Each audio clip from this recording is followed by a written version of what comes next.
Welcome to Fire Breathing Kittens, an actual play podcast. Every episode microplot is a complete adventure with a beginning and an end that fits into the overarching macroplot of the whole season. Because they stand sturdily on their own, you can listen to these adventures in any order and skip the ones you don't enjoy. Today, we are using the combat mechanics from a game called Dragonslayers 2nd Edition. It's most of our first time playing it, so we might make some mistakes.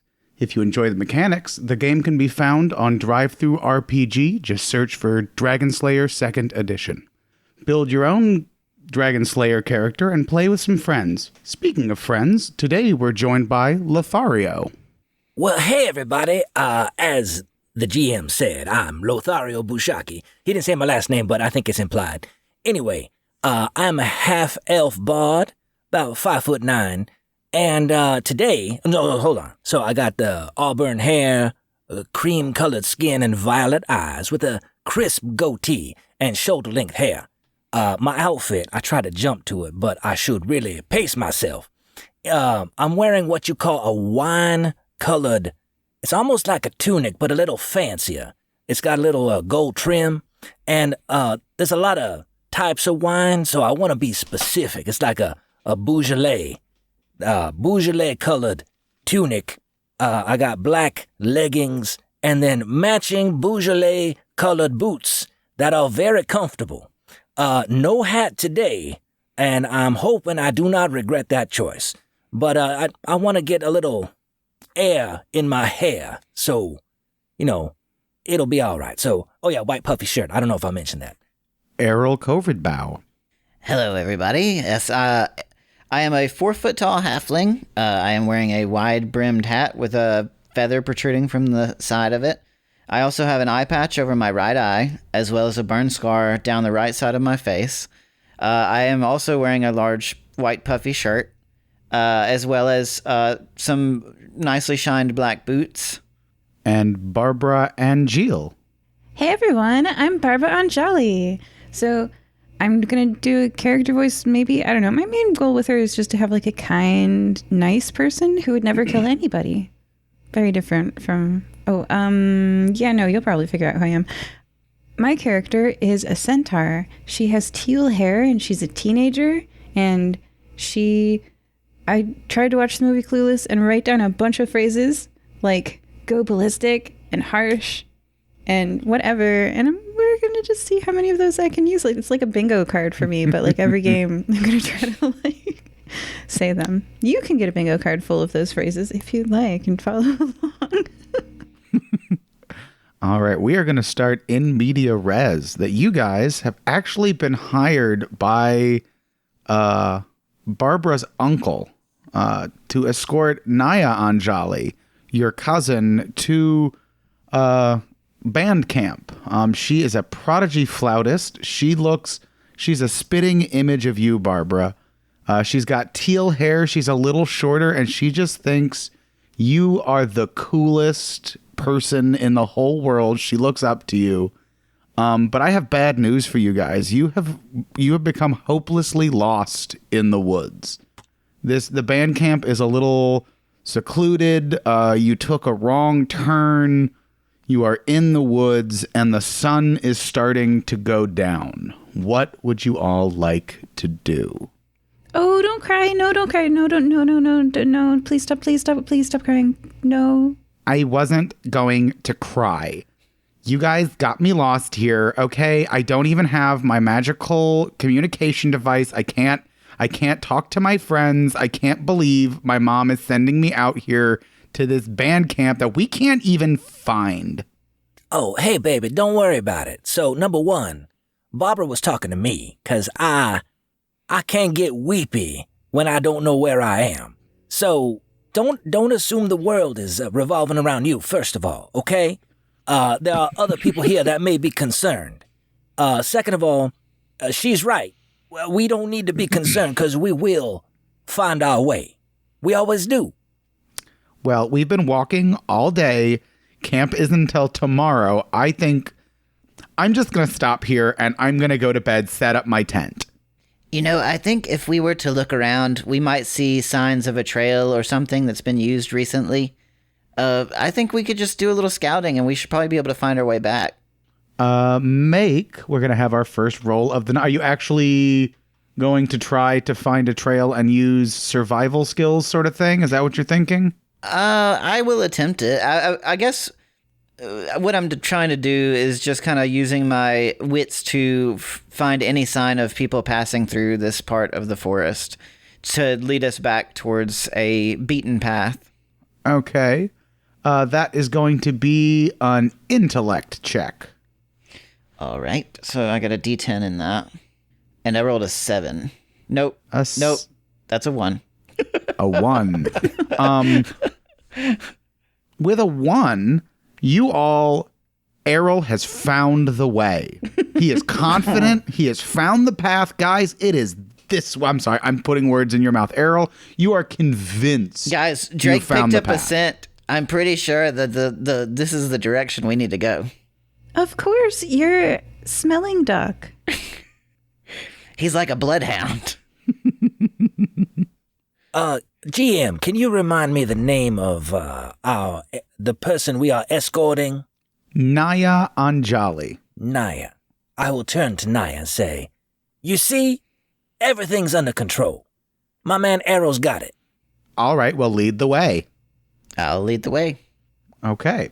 The other two of you, feel free to make intelligence checks at this point if you'd like. Is that so? It's my first time playing Dragonslayers 2. We roll the dice that we've got for our intellect, right? Yes, you roll as you level up. You increase from like a D4 to a D6 to a D8 going up, and there is so the way it is there's numbers you have to hit for a skill challenge to pass. So the higher the number, the higher you have to roll, obviously. And like, if it's a 6, you can't roll a 6 on a D4, which means it'd be impossible for you. So that's how it works in this, is I have a number of a difficulty I'm thinking of, and you guys roll your dice, and if you hit that number above, good things happen. If not, potentially bad things happen. Well, I got a D6 for intellect on my page, which is admittedly not very high. And with that roll, I got a 2. I have a D12 and I rolled a 7. Okay, so after about an hour, Barbara, you realize there is no path. It's like you're not even on a deer path anymore. Errol has wandered you around seemingly in a pretty big circle. And it is almost nighttime now. Like, you can hear the grass or the crickets off in the distance. The twilight is quickly turning to nighttime. And that is when you guys hear a noise like almost the dinging of a bell. And then there's light coming from the clearing to your right. Which way was I pointed? Am I facing? What do you mean? Am I facing? Well, you would have heard it, and right. the light is bright enough that you would notice it. You don't even have to make a roll for that. GM, is this like an alarm type sound? No, it's not a continually ringing bell. It's ding. And that sounds friendly enough. So I'm going to say, hey, I think this is the way to go. Or at least somebody that lives here that can point us in the right direction. So I will start walking toward the light. Okay. Are any of you following him, or is it just Lothario going by himself? I'm following. Drake is headed in the opposite direction, and I pick him up, and I'm like, I don't know what scent you got a hold of, man, but I think it's this way. All right. Suddenly in the clearing, a riotous circus appears. Bright lights and vivid colors assault your eyes. People of all ages, their faces lit with wonder, are engrossed in games of chance and skill.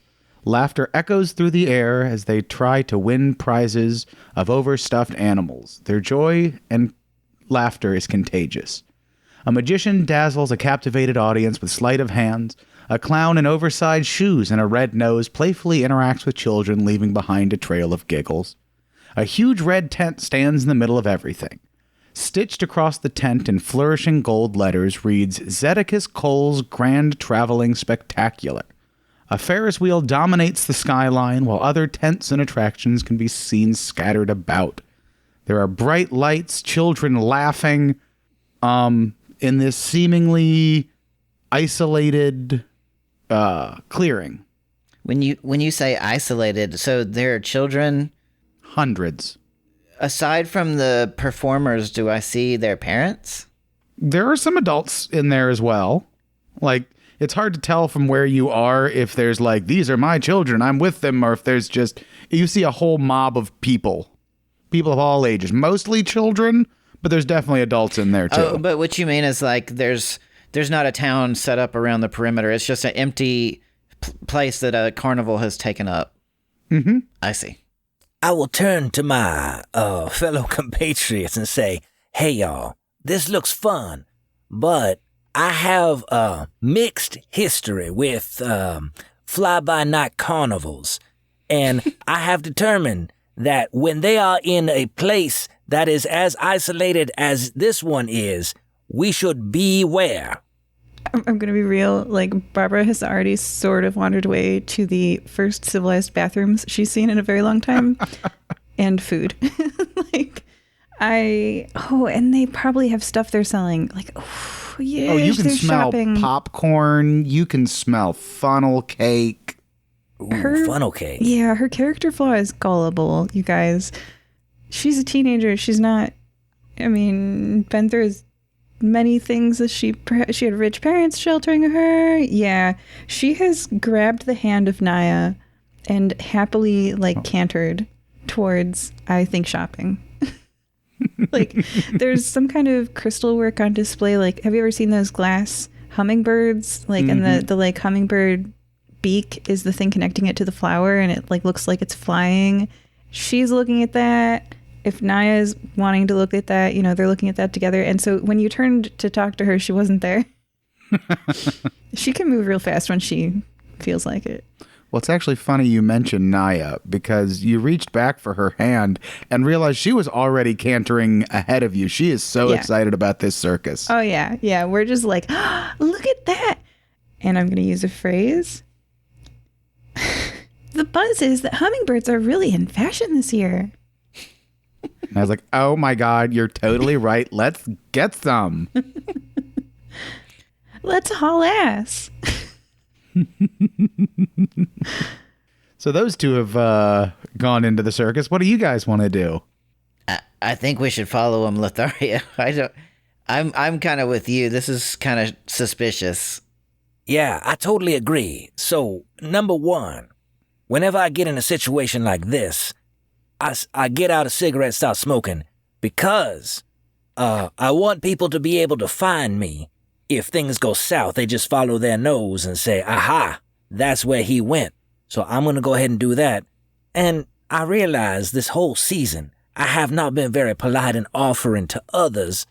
And I'll say, Errol, I don't know if you're down with smoking, but do you want a cigarette too? I'm sure that the only reason is to help people find you, not a crippling nicotine addiction. No, thank you. I'm not That's interested. a bonus. That's a bonus. Okay, so I say, I just want to be polite, I don't think that I'm selfish. Okay, let's follow them and make sure they don't get into any trouble. I don't want to sound ungrateful. No, thank you to the cigarette. No. I mean, whenever you're handing out licorice, I feel the same way. I'm not down with that flavor. I don't want to be rude. I've been taking them, but I've been kind of handing them off. Right. Drake has gotten extra licorice. All right, so you're all going into the carnival. Sounds like it. Yeah, my head's on a swivel, though. I want you to understand. I know there's a lot of noise and sounds and smells and so much input but I'm just kind of looking for danger while we follow these centaurs. I need all of you to make a will check for me, please. And Lothario, you can do yours with advantage. Oh, I'm so glad you said that. And for those listening at home, advantage means you can roll twice and pick the higher of the two dice. And actually, Barbara, I would like you to roll with disadvantage since you were so excited to go inside. Thank goodness that's a D12. That's a 6. Was that the lower of the two? Mm-hmm. I got a 4. I got a 10. Okay. Barbara, you got a 6, right? Is that what you said? Mm-hmm. And Errol, I'm sorry, what was your number one more time? I didn't write it down. A 4. A 4. Okay, Errol, this is fun. This is the best carnival you have ever seen in your life. You're in. You're in, like, I don't know what Errol would do, but you are so excited to be here. I think the thing I would be interested to see is the sleight of hand guy, because, you know, I kind of have a little experience in that trade, so I think I'd be interested in watching and seeing if I can catch him doing what kind of tricks he's doing. Okay. What are the other two of you doing? I'm keeping an eye on 2 centaurs and making sure that no evil befalls them. Or no shenanigans. I mean, because it may not necessarily be evil, mind you, but there could be some people that are trying to enrich themselves at the peril of my wards. You know what I'm saying? Mm-hmm. What instrument do you play as a bard, Lothario? Well, I am multi-talented.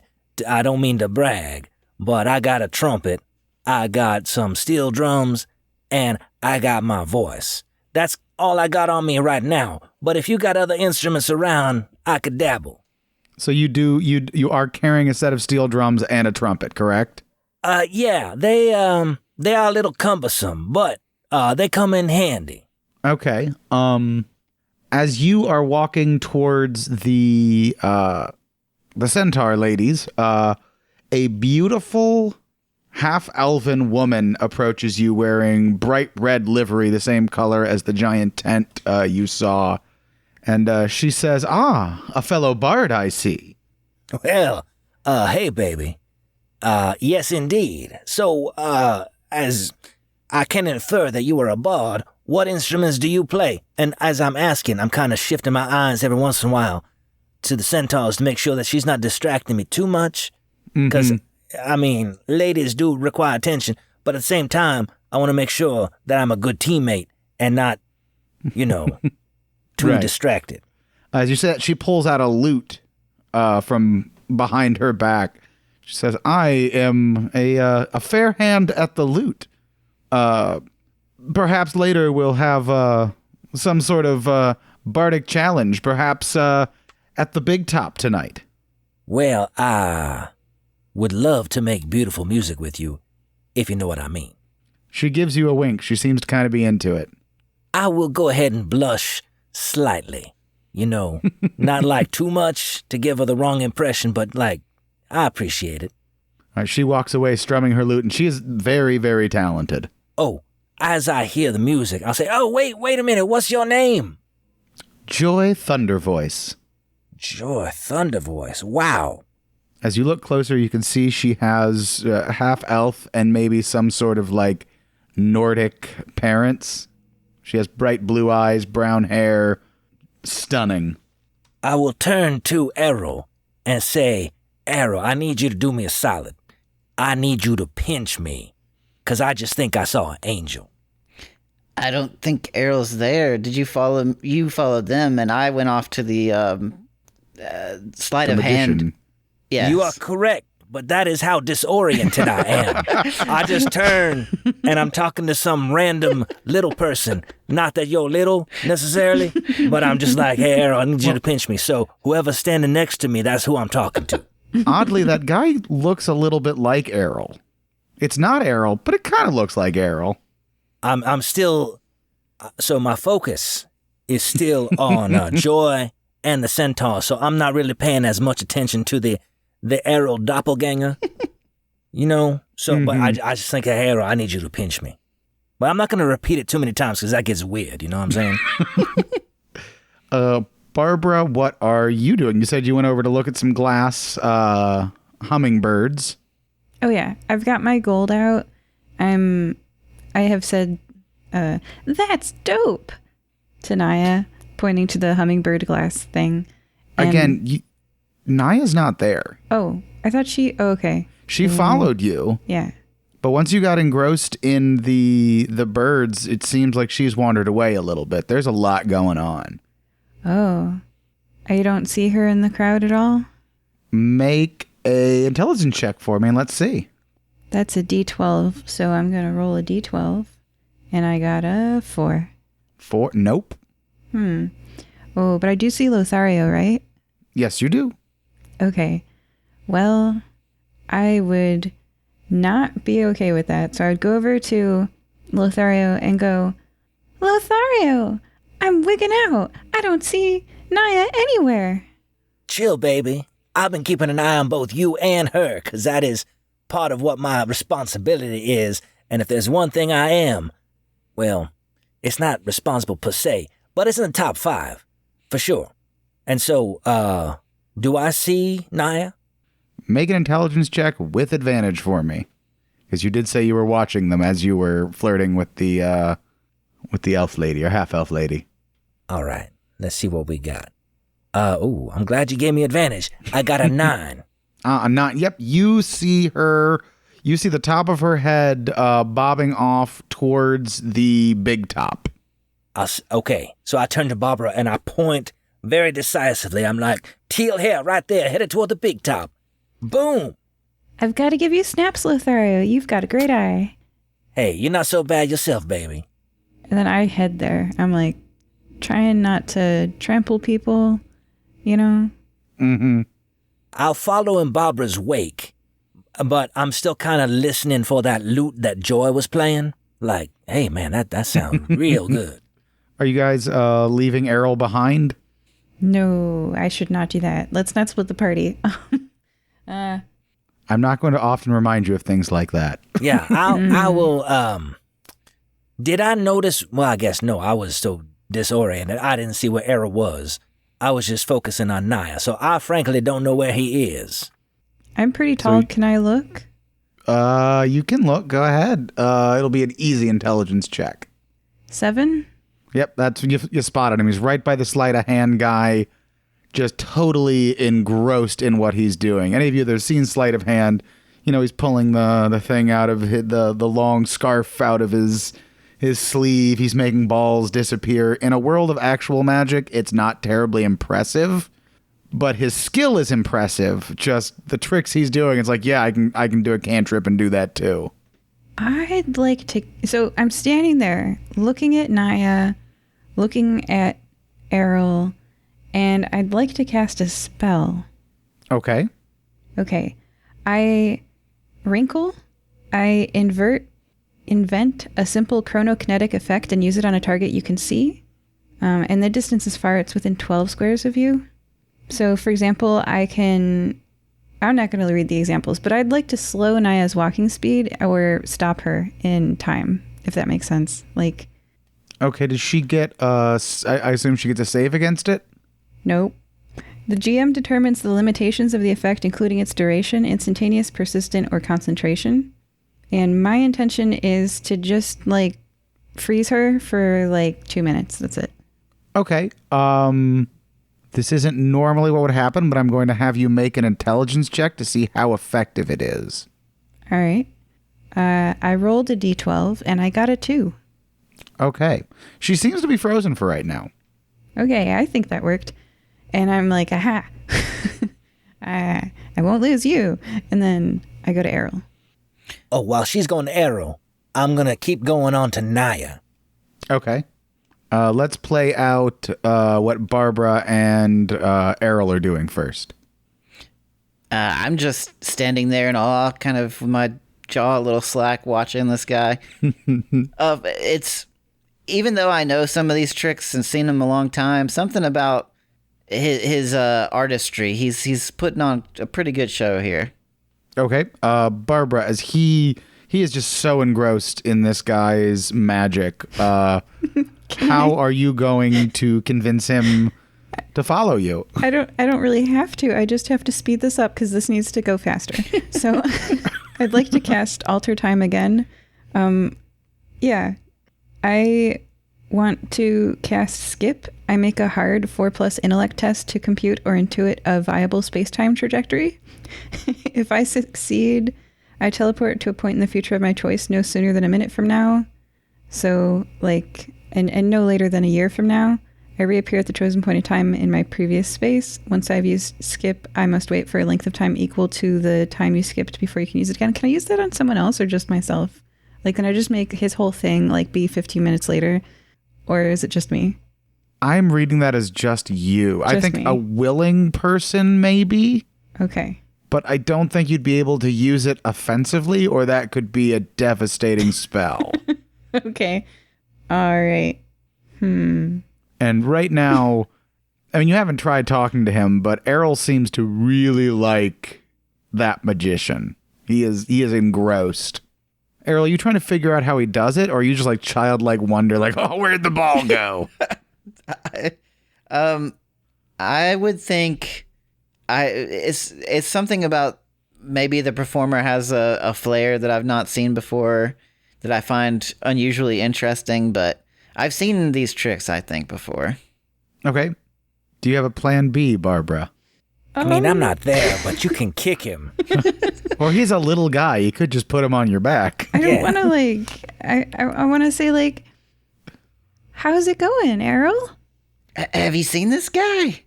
Barbara, he's amazing. Oh wow, he does look amazing. Do you notice how my cousin? She's my cousin, right? Mm-hmm. My cousin is like totally not in the same space that we are. I'm a little worried that we might lose her. Errol, make an intelligence check with advantage. I got a 10. She is absolutely right. What are you doing watching this magician? He's not even that good. How did I get over here? I'm so confused.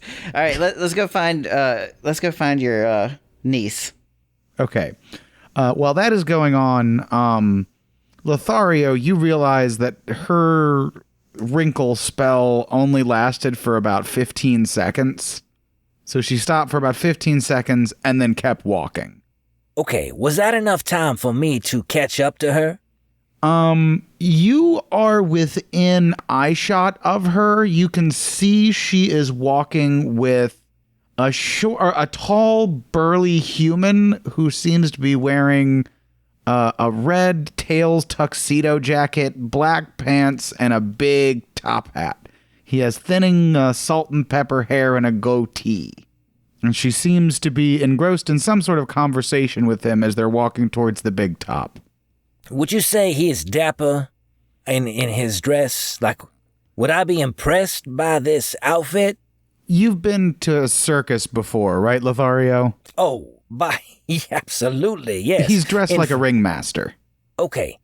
Yeah, in fact, when I was younger, I would help participate. I was a ticket taker at a circus when they would come down to Gardadu, you see. So, yeah, I'm very familiar with the cast of characters that could be at a circus, and so, yeah, I do recognize him as a ringmaster. I will keep pursuing them as they enter the tent, and given that he is dressed so brightly, like, not opulent per se, but does catch the eye, I will hopefully have an easier time of pursuing them. Okay, so as they go in the big top, are you trying to follow them inside? Because it doesn't seem like the big top is open to the public right now. Yes, They didn't but go if they're about to go in the big top, I'm going to call out to Naya, say, Naya, like that. Naya. She does not seem to hear you. Okay. Well, after a few Nayas, I'll say, hey, ringmaster. He kind I'll of say- glances back and gives you a showman's wave as they enter the tent. My cousin. I will try to follow them in the same path that they took. Okay. As you are trying to enter, a short man dressed in a green pinstriped suit and a bowler cap with thick curly brown hair and a thick curly brown goatee stops you. And I would Errol and Barbara, I would assume you guys, now that the spell is broken, what are you guys doing? Are you following? Are you staying? Yeah, I would head in whatever direction Barbara came from to try and find their Okay. niece. Are you I would say- okay moving through the crowd? Do you want help? I can weave, but I can weave through them, but you're much faster. If you wanted to give me some help, I'm open to that. Okay, because like sometimes centaurs don't like people to ride them, but in moments of needing to get there, I'm okay with it. Like if that makes sense, to get there, because I can't see my cousin and I'm panicking a little bit. Like I seem you're panicking? stressed. Make an Yeah. intelligence check for me. Okay. Oh, that's a 12 for no good reason. Thanks, dice. Nope, it's a stressful situation. Yes. So as Lothario, as you're about to walk in and Errol and Barbara get there right around the same time, that guy in the pinstripe suit steps in front of you and says, name and story, please. Well, okay, my name's Lothario Bushaki. I am a up-and-coming bard on the tavern circuit, and as it turns out, my ward, Naya, just walked in with the ringmaster. Did you see the centaur with teal hair? Kind of good looking? Yeah, we're not, dating her, nothing like that. I'm just trying to take care of her. Anyway, I just want to go in there. Are you looking to join the circus? Well, that was not on my agenda when I woke up today, but that has been on my bucket list for about 3 years. He opens a book, spins around, and goes, sign here, please. Is there blocks of text above the signature place? Like, is there some kind of contract that I'm signing, or is this like a guest registry situation? There does seem to be a block of text above what you would be signing. Okay, well, I'm going to go ahead and, since I'm still young, I'm 20, I don't need no cheaters or nothing. I'm going to go ahead and read the text and say, one moment, please. I like to know what I'm getting into. And so I'll read that text. The text reads, right, it is your name, Lothario Bushaki, hereby gives his name and story to Niles Longbottom, and then everything you told him about your name and story is written in there. At the bottom it says, sign here. I assume you are Niles Longbottom, is that correct? Indeed I am, sir. What kind of story you looking for? I mean, I got a lot of them. So, like my entire biography, or what's up? Well, your story and your name will do, sir, before you can go into the tent to join the circus. Okay, so I will go ahead, my name I've already given to you, so I don't mind signing this, and I'll give you a story. Will that suit you? As long as it's your story. Oh, absolutely, it's my story. All right, so I sign my name in the appropriate venue. Okay. And then... real quick, Errol and Barbara, please take off your headsets. Don't go far. This won't take long. Oh, no. Hey, Lothario, you work at this circus now. You don't remember life before it? You don't even remember your own name. Oh. So what do I remember of myself? You remember that you love to play music, you love to entertain children, and this circus is the best thing that has ever been. Okay, and so based on my memory, how long have I been associated with this circus? Your entire life. Oh, man, I love this circus. You can't remember how long that is? It could have been 10 minutes. It could have been 200 years. You don't know. You play at this circus. You will always play at this circus. It's what you do. It's the best thing that has ever been. Well, I assume, given my new condition, yes, I completely concur with that statement.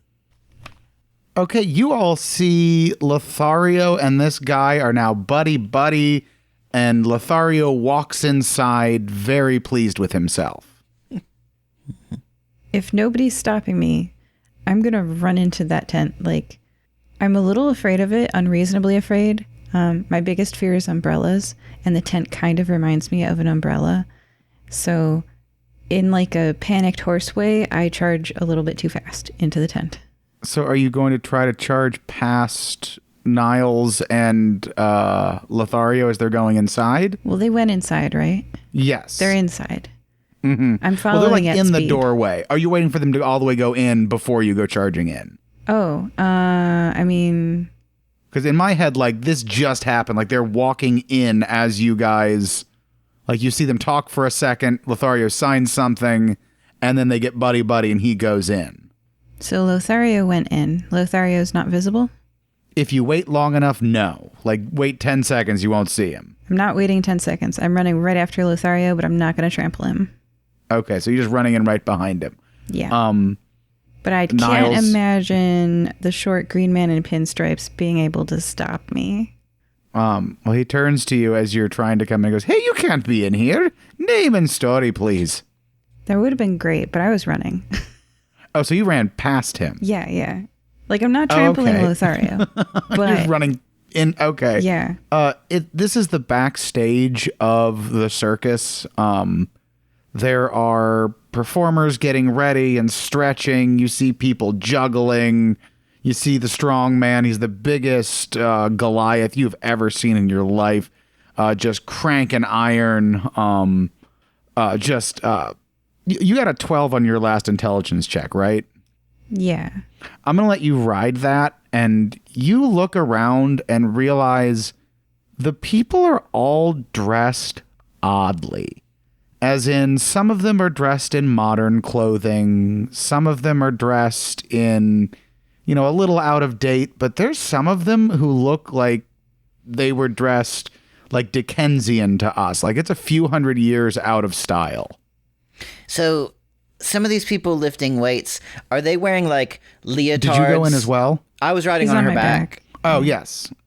Like, are they wearing things like leotards and like kind of athletic gear of that ilk, or are they like wearing more? The acrobats and the strongman are, there's clowns, and they're all wearing the bright red livery that the tent is made of. But the groups, the audience looks to be made up of people wearing very different types of. Well, yes, the audience also, if you peek out, you can see they are also wearing a wide variety of clothing from also different parts of the world. Lothario. Just for the sake of explaining my response, I do not respond. Okay, I'm wigging out. You have caused a kerfuffle by just charging in and right past Niles. I'll give you one action before people close on you to try to get you out of the backstage area where you clearly don't belong. Barbara, we gotta find a way to make it look like we belong here. We gotta find some trick or something to do so we look like we're part of the show. Okay, balance on my back better. I will try and do a handstand on Barbara's back, and I will say, "Come one, come all, see the acrobatic equestrian show." Make an agility check for me. Barbara, are you going to do anything or just stand there as he does that? Vanna White motions. Okay. I like that. So make that check for me, and I will let you help him. You can either do will or agility and add your number to his. I'll do will, because I'm like, it's more about what I'm guiding their attention to, pointing to, oh, that was a good moment. I like make the crowd appreciate the better moments. Also, that's a D12. That's a 1 on a D12. I got a 10. Okay, well, his agility was super good. You were flipping him the bird or something. You're like, check out this a-hole. Like nearly smacking him, not helping. Yeah. As I turn around to gesture, it's like twisting my back, and he's like, now he has to stand on like a twisted rope, basically. But as you're doing that, it draws attention to you it seems like at first that there's performers mad at you, and then the tall, burly human that you saw before in the red tuxedo and pants, the ringmaster, comes in and goes, Wait. That is the most beautiful dancing halfling on a centaur routine I have seen in 25 years. What's the name of your act, son? And daughter?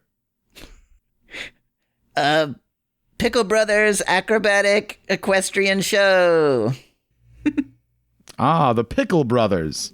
I haven't heard of you. Are you new to the circuit? Yes, I just got asked to come audition just recently. In fact, Joy Thundervoice was the one who invited me. Ah, Joy, such a great musician. Well, perhaps tonight, for one night only, we'll give you a try, and if it works, we'll let you stay with the show. How does that sound? Excellent. And as he's saying that, Niles runs over him and goes, "Excuse me, sir. You can't do that without Mr. Greenleaf's permission." And Sadicus goes, "Bah! Is this my show or not? He's just the manager." He goes, "No, but sir, you can't add new performers without Mr. Greenleaf's permission. And you can see him, he grabs Niles by the ear and kind of like pulls him away as he's arguing about whose show this is. And Mr. Greenleaf doesn't tell him what to do. This is his show, darn it. Throughout this exchange, I will look at this new act with the centaur and the halfling balancing on, and at first I'm kind of shocked at the birds being flipped at me, but then I realize it's a commentary on society, and it's much deeper, and then I just kind of feel touched, and I start slowly clapping in appreciation. As Niles walks away, you start to remember yourself a little bit, Lothario. You can remember your name, at least. And these people seem familiar to you. Hey, do I know y'all? Your act looks familiar, or something about you looks familiar. I'm Lothario. Oh, don't be a chucklehead. Come on, we came here together. Yeah, don't be a chucklehead. I'm not trying to be no chucklehead. I thought I was being polite and introducing myself. Have we met before? Lothario, one time... I mean, y'all look familiar. One time when we were hanging out together, you almost got married to a rabbit. Do you remember that? It seems like I should. GM, do I remember that? Make an intelligence check for me. 1 moment, please. Oh, no. That's a D6. You are not well suited to counteracting magic. Oh, I got a 6, though. Yeah, that does sound familiar. You've had a soft spot for rabbits before. I'm your best friend, Errol. Oh, well, I knew that. I was messing with you, Errol. You know how I am. Yeah, of course I remember almost marrying a rabbit. That's crazy, right? I mean, can you believe I almost did that? And you're trying to fit that in just in your head as the character. Keep in mind of what we talked about before, of what you remember about your life. So you're trying to fit that in with what you remember. So you're a little confused. I know the circus has so many animals, and I know we play pranks up in the circus, so it had to be actually things were trying to get out of hand, you know how they go. And yeah, almost marrying a rabbit. That's typical me, right? Errol, you say? Yes, that's right. I actually have proof. I have the same tattoo as you, and I will pull my shirt up off my arm and show the fire-breathing kittens tattoo. Where is your fire-breathing kittens tattoo, Lothario? Mine is on the inside of my left arm, my lower arm between my elbow and wrist. Errol, did you know that? I didn't know where it was, but I know that the majority of us have some type of marking. Are you wearing clothes that would be able... You're not wearing clothes that could be easily seen, are you, Lothario? No. My tunic is long sleeve. Okay, then you have... He has a cool tattoo. I'm like, oh man, that's pretty cool. You say I have that? I don't know. I don't think I would have come up with that. You trying to play with me? Look, next time you happen to be changing outfits, just give yourself a look. It's on you somewhere.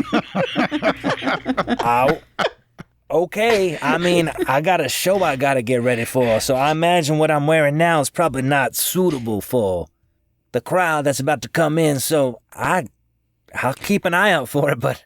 Look, I mean, also, I'm feeling you're joshing me. I'm not going to keep you from doing your show, but please, we are looking for our other friend, Naya. We were supposed to escort her, and whatever you do, can you please... She has teal hair. She has a centaur like our friend Barbara over here, who is also your friend that you know. Hey, we met today. It's going great. Hey, Barbara. So let me get this straight, Errol, if that is your real name. I'm supposed to look for a centaur that happens to look exactly like this centaur that you're on top of? With teal-colored hair.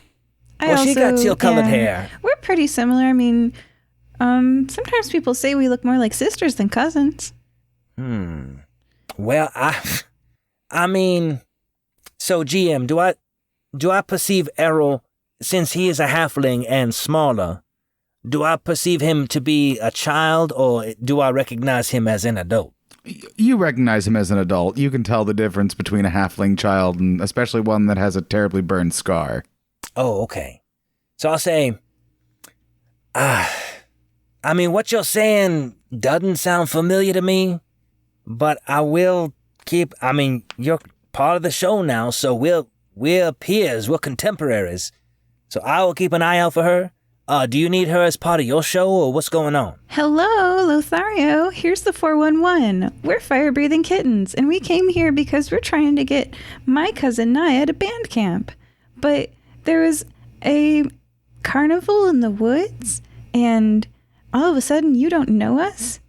Well, I mean, I've been with this circus for as long as I can remember.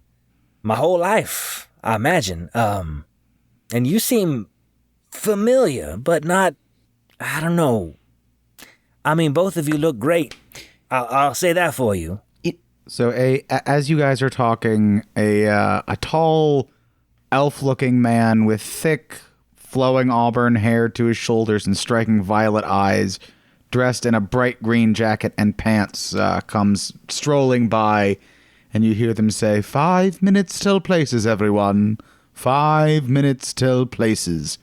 And he looks at Errol and Barbara and goes, and who might you be? Oh, hello. Nice to meet you. I am Jonathan Picklebottom, and I am here to perform my acrobatic equestrian acts with my good friend here, Barbara. Hi, I'm Barbara, or you can call me Barbie Picklebottom, and we're gonna kick it here. Let's kick it, Errol, and we're gonna perform again. As you're doing that, he looks over at Lothario and goes, places in 5, change into your raiment. And you know exactly where the changing rooms are and all that. Hey, it was nice talking to y'all. Good luck on your upcoming performance. I got a split. Hey, I'm sorry. Before you No, go, I was just Lothario... Before you go, Lothario, this has been a stressful situation, and I know you love to smoke. Could I please get one of those cigarettes you offered me earlier? Yes. Yeah, no problem. So I'll reach into my, it's automatic. I don't even think about it. My hand goes right to my silver cigarette case, and I open it up for Errol. Make another intelligence check with advantage for me. Intelligence. I wish it was a different check. I was just saying. I'm sorry, resisting magic is not... I got a 6. Okay, the second your hand touches that silver, you remember yourself. You still have this memory, and you still have the compulsion to follow this guy's instructions. But once you touched silver, you remember. You are Lothario Bushaki, but you still better go, because Mr. Greenleaf told you it is time, 5 till places, you better get dressed. Oh, Errol, hey, why are you asking for a cigarette? I know you don't smoke. You just told me right at the beginning of the circus. Anyway, I'll still give you one. I mean, I'm not going to be that guy. But you heard the man. I got to go ahead and get ready for the show. Hey, Barbara, how you doing? You're looking great. Have you seen Naya anywhere? We're looking for her. Yeah, I'm keeping an eye out. I haven't seen her either. That is anyway, not important to you. You, Mr. Greenleaf is watching. I gotta run. I gotta go. I hope they have the outfit that they selected for me. Why am I compelled to do this? This seems unfamiliar, but familiar at the same time. Let's catch up later. We can kick it. See what I'm saying, Barbara? Okay. Let's go. And cool. Un poquito. So, Lothario has gone off by himself. What do you guys want to do now? Thanks for covering for me, Errol. I totally choked. It's because I'm inside a giant umbrella. I guess we need to look around for Naya. Yeah. It's really weird that she'd be inside a circus tent like this. I mean, I assumed everybody was afraid of umbrellas. I will continue, if it's okay with you, Barbara. I would like to continue to do some of these acrobatic tricks on your back, but if we do a circle, because I don't want to break the illusion that we aren't here as performers. So do a circle to see if we can find Naya, and I will do my best to continue to perform. All right, and I make you a little bit younger looking. It's wrinkle. I invent a simple chronokinetic effect and use it on a target I can see within 12 squares of me. So I turn and look back at him, and I temporarily de-age him so that he's just more interesting to the people watching. Okay. True facts. And so this is me giving him the help action so that he's very enthralling. Okay. That's fine. And I'm going to make haste, trying to find Naya, trying to blend in, you know. Wow, we're the amazing sprinting Pickle Brothers acrobatic equestrian show.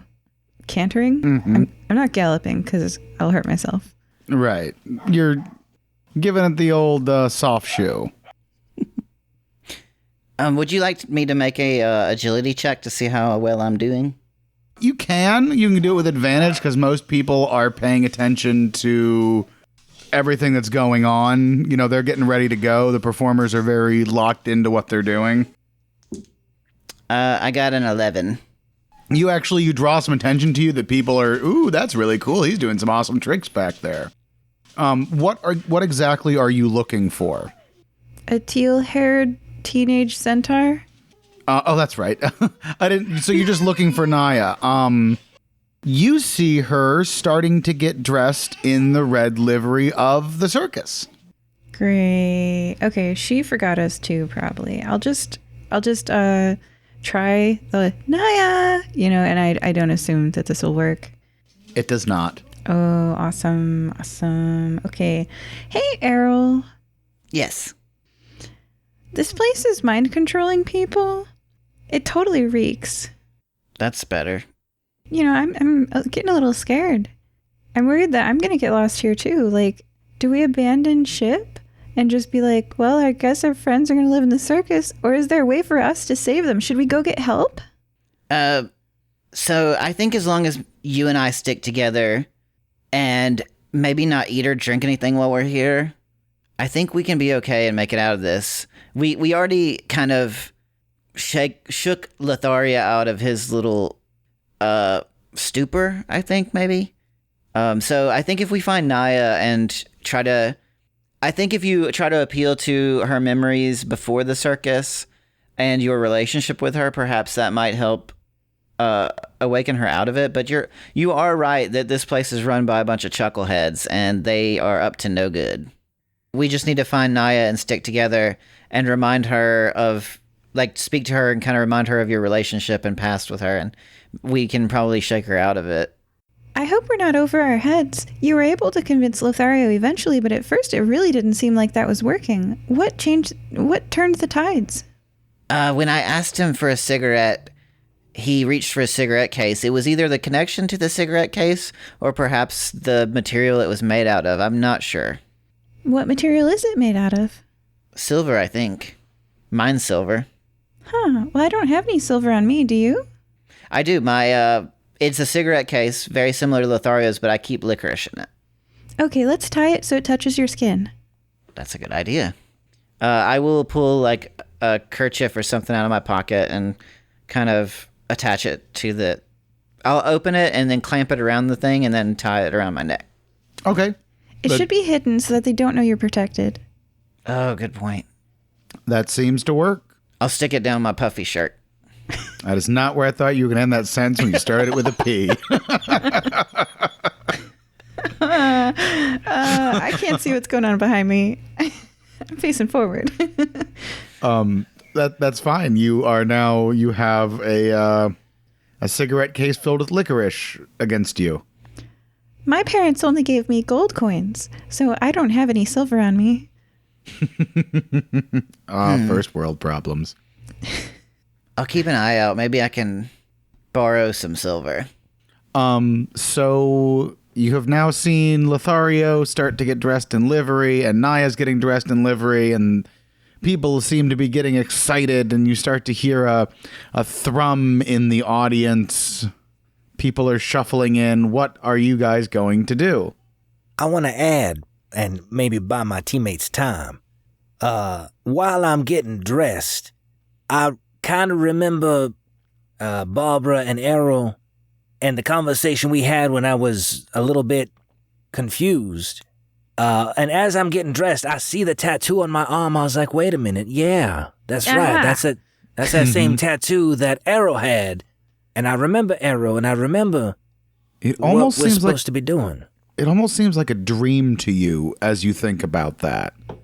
As far as reality or... Right, and it's kind of fuzzy and like, wait, did that happen? Like, you remember it, but the circus is really... That's the life. Yeah, I better get this costume on. Are there pockets in this new costume that allow me to have my cigarette case in there? Yes. It's an heirloom. Yes. So, okay, I'll go ahead and take it out of my old outfit and put in my new outfit. Once you touch that silver again, it's like, wait a minute, no. This I have been tricked to do that. Like, I'm still going to go out and perform. You still feel compelled to perform, but it is both realities are in your head as the real world right now as you touch your cigarette case. I am very confused. Thankfully, I can count on the grounding of my heirloom cigarette case. Kids, y'all should get an heirloom cigarette case made of silver. Oh my gosh, if you're a child and you're listening to this episode, first off, it's not rated for kids, so don't sue us. Second off, don't listen to this episode if you're a kid. Switch to something else right now. And then lastly, that recommendation was in jest. Yes, 100%. He said case, not cigarettes. You can fill it with licorice like our good friend Errol. Stop jumping to conclusions, Barbara. Because we all get sued. No, I'm just kidding. So, yes, I'm struggling with competing realities in my mind. Mm-hmm. But I am compelled to perform. You are. What were you going to do for your friends? You said you were going to do something for your friends as things faded. Now you remember more clearly what you were supposed to do. Oh, I'm supposed to keep an eye out for the scent Naya. And so I'm trying to hold on to that as hard as I can. Like, okay, when I'm on stage playing, look for Naya. Is she going to be backstage? Is she going to be in the audience? I don't know, but look, and I'm trying to picture her in my mind with the teal hair and the glossy coat on her flanks. But, Okay. I'm not trying to get too detailed and weird about it, Right, I got you. Okay. And you might find, because she changed clothes and might have left it behind, her flute. It's possible. She might have it on her. I don't know. I'm just reminding everybody. She's a prodigy flautist. Mm-hmm. Which I think means a flute player. It does. Oh, it does. Oh, a flouter cooker. And I'm happy either way. All right. So, Lothario, the music starts rising, and you realize you're supposed to be on stage with the other musicians now. And Okay. Do you want to play your trumpet or your steel drums? Did he find her or her flute? Not. He doesn't have a chance to look. He has gotten dressed, and now he has to go on stage. Okay. And the I'll go men's ahead. and women's dressing room are different. I'll take my steel drums. Okay. As you get out on stage, you do see Naya sitting on stage with her flute. It is not silver. It is gold, as you said. And she is playing along with the band. And you feel compelled to get up there and add some Caribbean rhythm to it. And then that is what I do. Am I supposed to do that for real right now? What's going on? Lothario, it's not a spell, so I'm not going to make you jam some steel drums unless you really feel like it. But that is what Lothario is doing. And the other two, you actually do have the jam out, please. I want to hear it. I gotta be ready. You gotta give me a minute though. Okay. So Errol and Barbara, you see him doing that. What are you guys doing? You've now spotted Naya as well. My goal is to get change for my gold coin. So I'd like to look for a concessions hawker, someone walking around being like, popcorn, get your popcorn, and I'm going to be like, hi, hey, popcorn here. So I will remind you, you have not bought anything yet at this circus. Yeah. She hands it to you. I hand her a gold. She goes, what's that for? Oh, I'm sorry. Does it cost more? And I have 10 gold. She looks at you so confused, hands it back, and walks away. I put the popcorn down on the ground. Step away slowly. Barbara, I have an idea.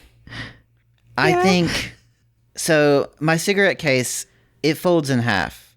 And as much as I would hate to lose it, I think I'm going to take the cigarette case and snap it in half. No, you can't do that. And I stop you from doing that because out of game, I have advantage against mind altering things. And my shape can't be changed. So like, I'm kind of resistant to this racially. I'm a little concerned how Naya failed hers. But I still think, I have this unfortunate like clan feeling of superiority because I'm young and dumb and they raised me this way. So I genuinely think I won't be affected by this. Like my character thinks that. We could use the other half for Naya, though. Oh, well, yeah, that is a little alarming. How did Naya get taken over? But, okay, but I'll help you repair it afterwards. How experienced are you or the character with the Fae? I am a Fae. You know that giving someone your name is not mind-controlling magic. You have submitted to that by giving them your name. They now control you until either it is given back or the person dies or where they wrote the contract is destroyed or disenchanted. Yeah, that's probably why I introduced myself as Barbie, right? Yeah, that makes sense. So I explained this to Errol about how I can't imagine that Naya got like her mind controlled. It's possible that she might have given up her name. I mean, we all use fake names in our clan. No, that's going too far. Sheesh. I just explained the situation to Errol that names have to be given back. We did see Lothario signing something, correct, GM? Yes. So perhaps they both signed to get in, whereas we just barged our way through.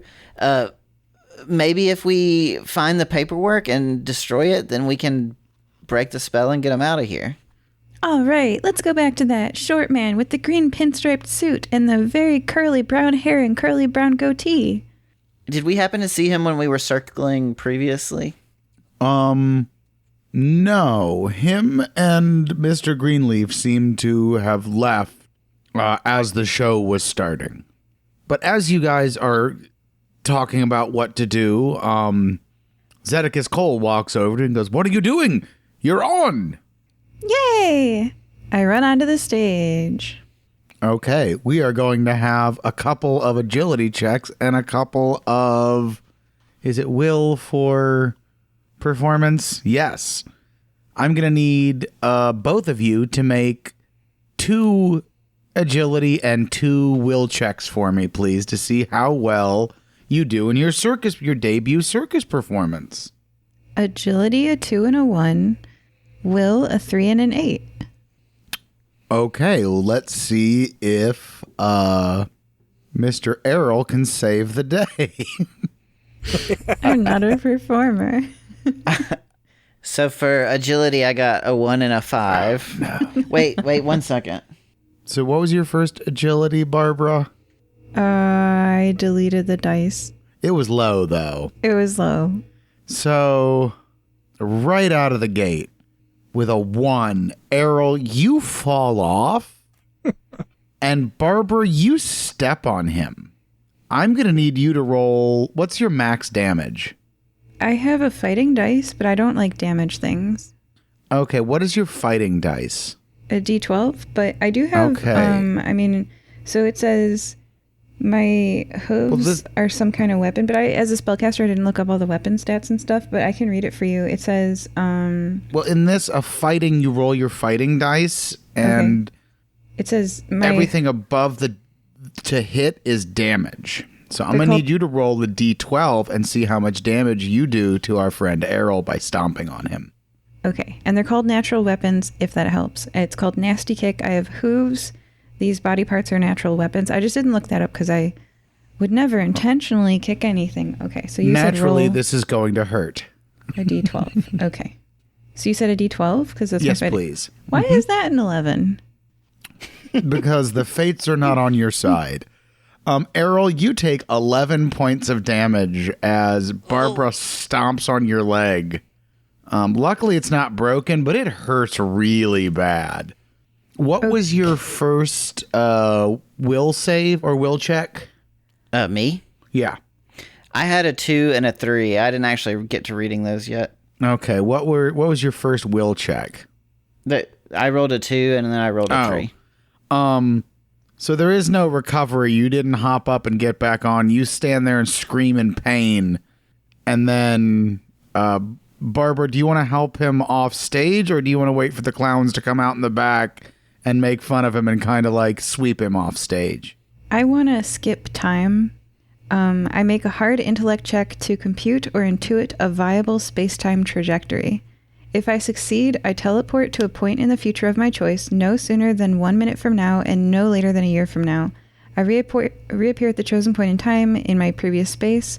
Once I have used skip, I must wait for the length of time equal to the time I skipped before I can use it again. So let me roll for that. My goal with this before I make the roll is I'm going to say something so brilliant and funny that they're going to think we're a comedy act. Because kicking people is funny. Okay. Okay, so here's my please be above. Yes, it's above a 4. It's a 7. Okay. I have a D12 for my intellect. So the goal is to skip to that point of time in the future where the whole crowd loves us because we are the Pickle Brothers. And you'll notice one of us is a girl, clearly. We're a comedy act. The Pickle Brothers. Acrobatic equestrian show. Acrobatic comedian equestrian show. You don't even have to say it. It's in the title. As you skip forward, I'm going to say it's going to take about 7 minutes. As you're casting the spell, it reacts weirdly. It works, but the grasp of time is very strange with it. Like it feels like that 7 minutes was longer than 7 minutes or shorter than 7 minutes, but you know it was 7 minutes. So I don't know how to voice. It's really weird what happens, but you jump ahead 7 minutes and the audience is laughing and Errol's now bleeding from the nose just a little bit. No extra damage. We don't know what happens, but apparently they like slapstick. And they all cheer you as you saunter off. And you all see, the clowns come out and the strong man comes and bends a thing. There are no actual animals in this circus. They're actually all druids that do wild shape backstage and then come on as those animals and then wild shape when they get off stage again. So really cool animal shows happen. The audience is all wowed. It's very beautiful. Lothario, you really jam out on your steel drums. Zedekis does a great job as the ringmaster, and he bows, and the audience starts shuffling out. Is there anything you want to do before Zedekis Cole comes back to the back after wishing the audience a goodbye? What did Naya perform? She is with the band. Okay, so she just the flute. So this kind of is band camp. I'm just saying. We didn't fail exactly. Barbara, I wish we could investigate this paperwork that they might have signed, but I don't want to split us away from Naya. I don't want to let her out of our sight. So let's try talking to her. You can do that. She's in the back with the rest of the performers now. They've all kind of filed back, just milling about, getting, cleaning their instruments or stretching or whatever circus performers do after a show. Oh, we never did hear Lothario play his steel drums. I realized we said we'd get back to that. We never did. No, so it's Lothario, okay. We can break us off a piece of that. All right. One moment. So I thought I was put my drums away, cleaning them, as you so eloquently stated. But when I get on stage, the band is already in full force. So I don't need to carry it like I usually try to do. So I'm just trying to feel the music, seeing where I could plug in, and I'm just kind of feeling it. And then let's see what we get.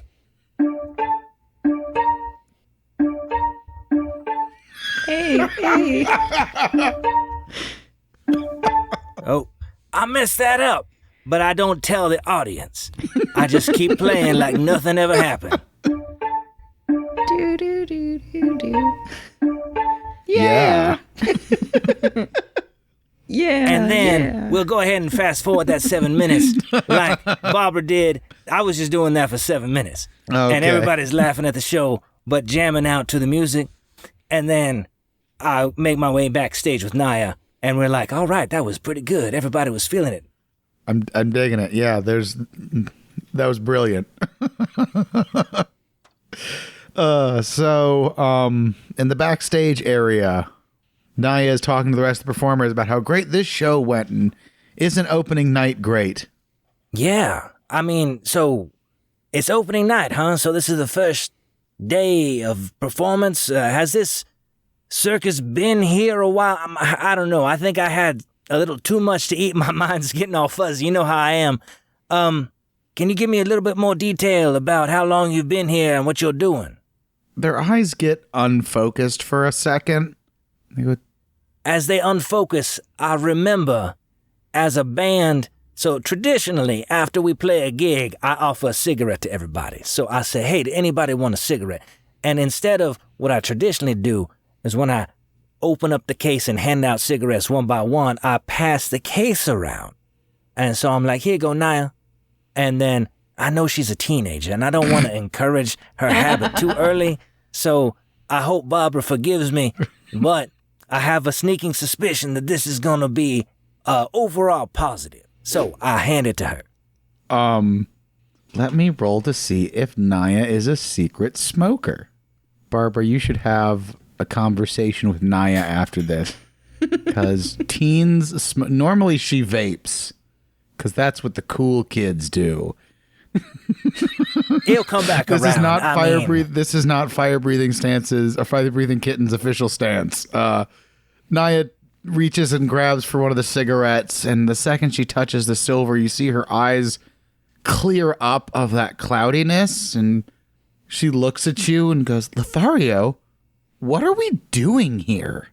I was going to ask you the same thing.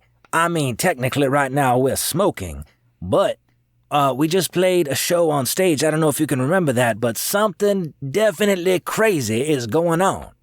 Yeah, I signed a book so I could come back here, and now all I want to do is hang around and play again when they tell me it's time to play. Have you seen Mr. Greenleaf? Actually, GM, have I seen Mr. Greenleaf? Yes, he was the guy who told you it was 5 minutes till curtain, the tall, handsome guy with violet eyes. That's right. Hey, yeah, that guy has the same hair and eyes as me, so he's hard to miss. So I was like, definitely, I saw that guy, but I saw him about 5 minutes before the show started. I don't know where he is now, though. Well, I feel like we should just wait here, and he'll tell us what to do. And you feel like, that's probably a good idea. Yeah, that'll work. I mean, are we playing multiple sets? This is kind of new. I don't know. I just feel like we should wait here, and he'll come and tell us when it's time to play again. Okay. Well, I mean, you want to say hi? I don't know if you saw your cousin out on stage, Barbara. She was doing the comedy act. I assume it was a comedy act and not like an agility act that went horribly wrong. We should probably go say hey to them. They're part of the show. Yeah, I guess that's a good idea. Did Mr. Greenleaf say to do that? He didn't say not to do that, so hey. Fair point. So she follows you. And I'm calling out, Errol, Barbara, you around here? We are indeed around here. I trot up. Sorry, Errol. No, you're fine. No, trotting. I'm sorry. Oh. I'm limping. She looks at you with some recognition, and you can see her memories kind of fading again. And she's like, wait, you look a lot like me. I should go wait until it's time to play again. And she turns around and starts heading back to where the other performers are standing. All right, this time I'm going to rapidly age her until she is a grasshopper of a centaur. Like, we're talking, she's real old. Like, I'm altering time, wrinkle. I invent a simple chronokinetic effect. I'm going to rapidly age her so that she cannot get very far. Naya. Wait, isn't that a on yourself thing, or is that a... I invent a simple chronokinetic effect and use it on a target I can see within 12 squares of me. I gave her arthritis so she can't run away. Okay, that seems a bit overkill. She's not escaping from me again. Starts, ages quickly and starts... What happens when horses get arthritis? I'm not sure. It looks very painful for her to walk. I think it involves a shotgun, but I don't want to presuppose anything. You've got 4 knees. That's right. We're not recreating old Yeller here and putting her out of her misery. No. No, I instantly get sympathy. I'm like, whoa, hey, Naya, what happened? Are you doing okay? It's like, I don't know. I was just walking and suddenly everything hurts. So GM, you get to determine the duration. I'm going to say until you tell it no. So like up to an hour and you can decide when to stop it. All right. And be like, Naya, you've got to stop running away from me. You're putting yourself in danger, and we don't let friends sign their names away to evil wood circuses, okay? She's like, who are you? Exactly. That's the problem. Well, you don't know if that's the magic or her mind slipping because now she's an incredibly old centaur. Naya, those cigarettes really affect your health. That's comes with the territory. You should lay off the cigarettes. Oh, that's yeah. She's got a raspy voice. So what do y'all want? As I take a drag, I'm like, I think she's a lightweight. I'm sorry for introducing this. I smoke filterless. I don't know if you know this, and that may not have been the right choice for a centaur. She goes, wimp, and pulls out like a full cigar and just... Oh! No. Naya, actually, I heard as we were walking in here, Niles Longbottom was calling for all performers to come to his office. He really needs to go over our paperwork. So we need you to come with us so that we can go see Niles Longbottom. Okay, that sounds reasonable. I think I would snap too also. Yeah, you have enough, as long as you're touching your cigarette case every once in a while, you have enough willpower to kind of, unless they directly tell you what to do, you're under your own steam. Okay. But you know that if Niles or Mr. Greenleaf tell you to do something, you will do it. Well, we better get on then. I think it's this way, because, that information has apparently been programmed into my mind, and so I just started walking to where his office is. All right, we're walking. And as we walk, I say to Naya, look, Naya, you know me. I'm your cousin. I make potions. I made a potion of altering time, but it's going to wear off, okay? I can't, it's like, after today, I can't do anything, really. Like, no altering time, no nothing. So we've got to figure this out. Do you have any silver on you? We only get gold. I know, but What do you are own we, anything? poor? I know. Okay, so do you own like a silver bracelet? You own nothing? I don't know what you have on you. Check your pockets. Do centaurs have pockets? We wear clothes. What? Saddlebags. Yeah, we have more storage than most people. If you're really comparing pockets for bipedals versus centaurs. Roll percentile for me, and that will decide whether she has silver on her or not. It's not going to be very likely, so roll really high. 106. I don't know what that means. I got a 10 and a 6. I think that means 16. That's 16. Okay. 460. Yeah, that's 16. But I like where your head's at. That's... She does not have any silver on her. Okay. Errol, I'm sorry to do this, but we gotta snap your licorice case in half. It's the only way to save my cousin. I'll do it for you, Barbara. And I'll snap it in half and give half to Barbara. Thank you so much. I'm gonna you know how there's a microphone attachment spot like on a person's back on their spine, like that's where you would stick the mic, you know? Like if you're gonna wire someone. Of course. Yes. Everyone knows the spot. I can neither confirm nor deny. I know where a wire is supposed to go. If you were going to stick a small 3-inch electronics box, like a battery pack or a half of a cigarette case to somebody's back. Oh, yeah, okay, I'm with you. Like, that's right. That spot. Yeah, we all know where I'm talking about. You've seen it in movies. Anyway, so I guess under the clothes, we tie it to her skin so that it's not in contact with her at any point. And it's like, I mean, for a human, that would be kind of easy to access, but it's even more easy to access for a horse because it's right where a saddle like would go up against. That is a good idea, and I think that is a good place to break for the evening. So tonight we have been joined by Lothario Bushaki, Well, hey, I don't know exactly what's going on, but I'm here for the ride. Errol Corvidbow, I think my teeth are loose. and Barbara Anjali. Bye, guys. Before we split, I do have a review, and it means a lot to me, and I think you'll know why in just a moment. So, this review is from Helium Boy, and it's 5 stars, which is the right number of stars, by the way, everybody out there. It says, quote, fun, funny, and friendly gaming podcast. This podcast is the most fun TTRPG podcast I've listened to. The rotation of characters makes it... The rotation of characters makes each episode/story refreshing and interesting to listen to. My favorite character, get this, is Lothario. Can you believe that? Nah, he doesn't say, can you believe that? I'm saying, can you believe that? Anyway, back to the review. Who always comes to the party looking stylish with his friendly demeanor. I'm still new to tabletop RPGs, but Fire-Breathing Kittens has been a fun way to learn different types of tabletop games. Now, Helium Boy, I am over the moon with your review, because it personally calls me out and says that I'm nice, which I aim to be. But for all you other listeners out there, feel free to leave a review. 5 stars, again, is the proper number of stars. And tell us what you think. You should tell a friend, tell a coworker, tell a family member. And go to iTunes and tell us what you think, and we'll read your review right here on the podcast. Thank you. Back to you, GM. All right, we'll see you back here in like 10 minutes.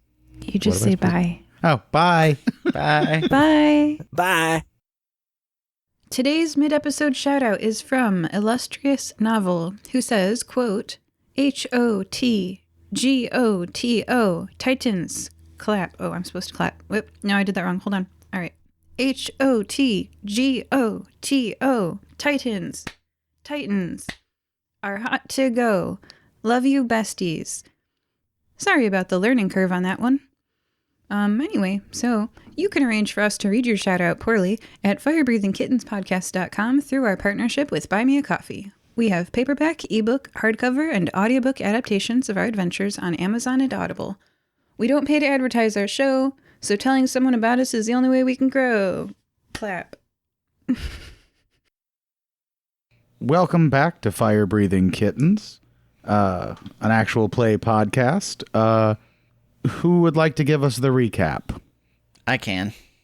All right, Errol, take it away.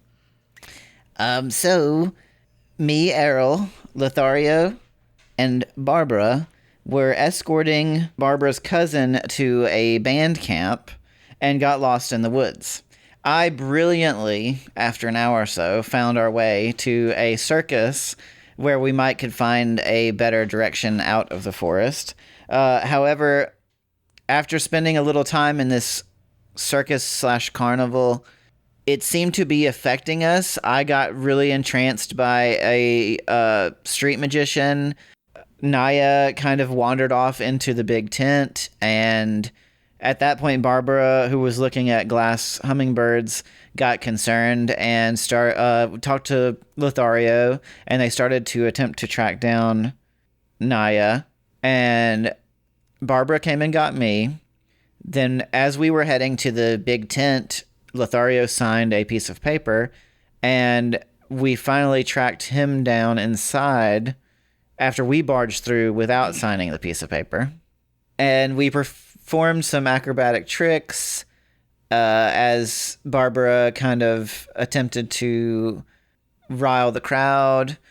And then we found Lothario, who had forgotten kind of where he was, and apparently he was just a circus performer and had no knowledge of our mission or why we were there.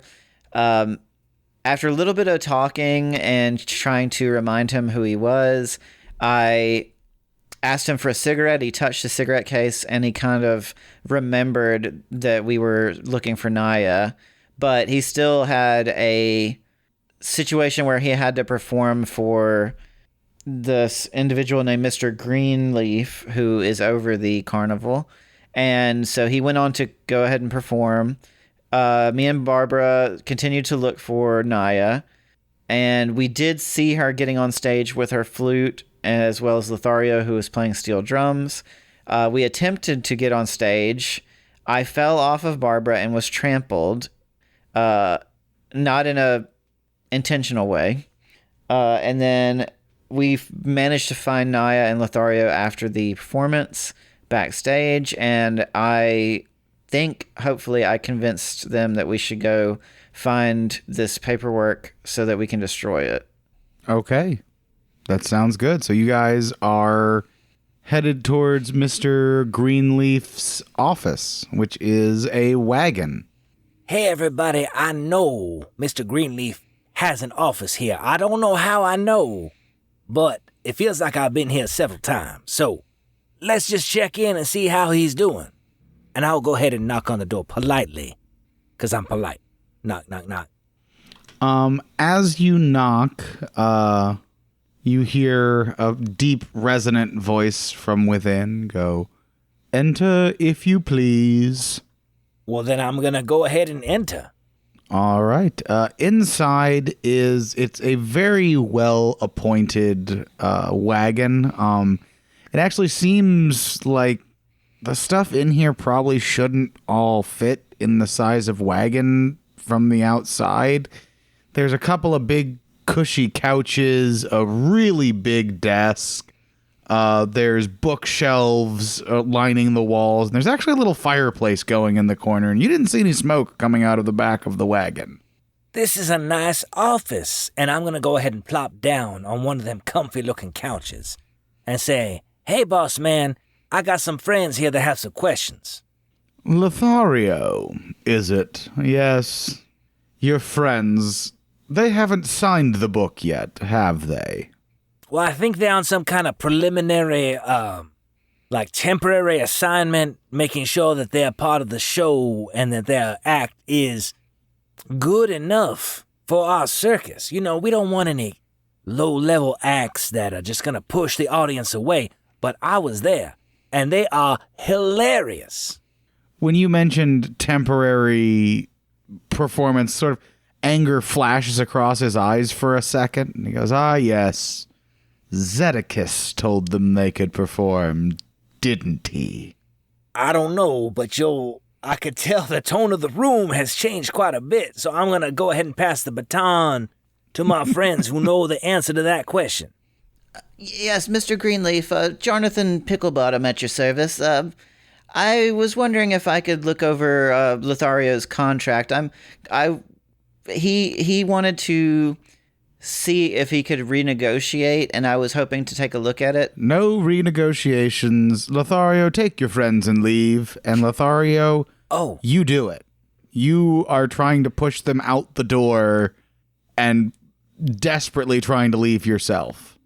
I think we need to get out of here. I don't know. I cast the spell loop. For your own good. I cast the spell loop. Okay, loop, concentration. I prepare to reverse the flow of time on my turn. This power can't be readied. Before the casting turn ends, I can take another action of my choice. So I do want to do something before I cast it. If your concentration ends before the casting turn ends, time flows backwards to the moment before you cast a spell, so it can fail, you know. Every event that transpired after that moment is undone, but my memory of those events is retained. Once I have used loop, I must finish a long rest before I can use it again. So this is my once per game thing. Or I can spend a spirit point to use it again, but thankfully I have a frick ton of those. I got 11. Woo. So, by the way, in Dragonslayers 2, you can either take a lot of spells and not have any spirit points left, or you can just take like 3 spells and then have a bunch of spirit points to use them with. So it's an interesting like trade-off system. The spellcasting here is really fun. Anyway, I cast a loop. There's no save. So before I cast Loop, I say, why do you even work with Zedekis if you don't like him? He signed To whom a are you addressing contract. this question? Mr. Greenleaf. Sorry. He signed a contract. Oh, so he works for you. Well, why doesn't he obey you? I don't have to answer your questions. Leave. Time loop. All right. So you're knocking on the door, Lothario. Knock, knock, knock. I have 11 uses of this, but hopefully this is the one. Okay. Lothario, can I can't really go inside because I have a horse. I'm a horse, but I would like to open the door and like call in. Or just like, I'll just... Well, it's just, surprisingly roomy in there. I think you'll be surprised. You actually do fit quite well. I can't climb stairs. It's part of my hindquarters. I have disadvantage on strength tests made to climb. Each square of climbing movement costs me 4 extra squares instead of 1 square. And I can only squeeze through an opening no narrower than 2/3 of a square. So Well, then, I straight up can't. Conveniently for you, it turns into a ramp, unless you really just don't want to go inside. I think it's funny. Okay, then you can't go inside. It's stairs. I'm very large. It says no centaurs allowed. Yeah, there's this like really old book called The Wayside School or something like that, and they like get a bunch of cows up at the top of the school, and they like can't come down. Yep, cows cannot walk downstairs. So I just like I'm like, no, stairs are not my friend. So and it's also kind of a power play to get someone outside of their office to come to you. So I'd like, hey, Lothario and Errol, can I just try this? Just like go over there. Errol will try to hide behind the wagon. Okay, so I'm going to knock, and I will not do anything. I'm just knocking on the door, staying outside of the door, not going inside the office, because it's a power play, and I'm changing the way the conversation is being held. He beckons you to come inside. I'm sorry, I can't. And I like gesture at my horse hooves. I'm going to make him come outside to talk to me. And you hear from inside, Niles, deal with them.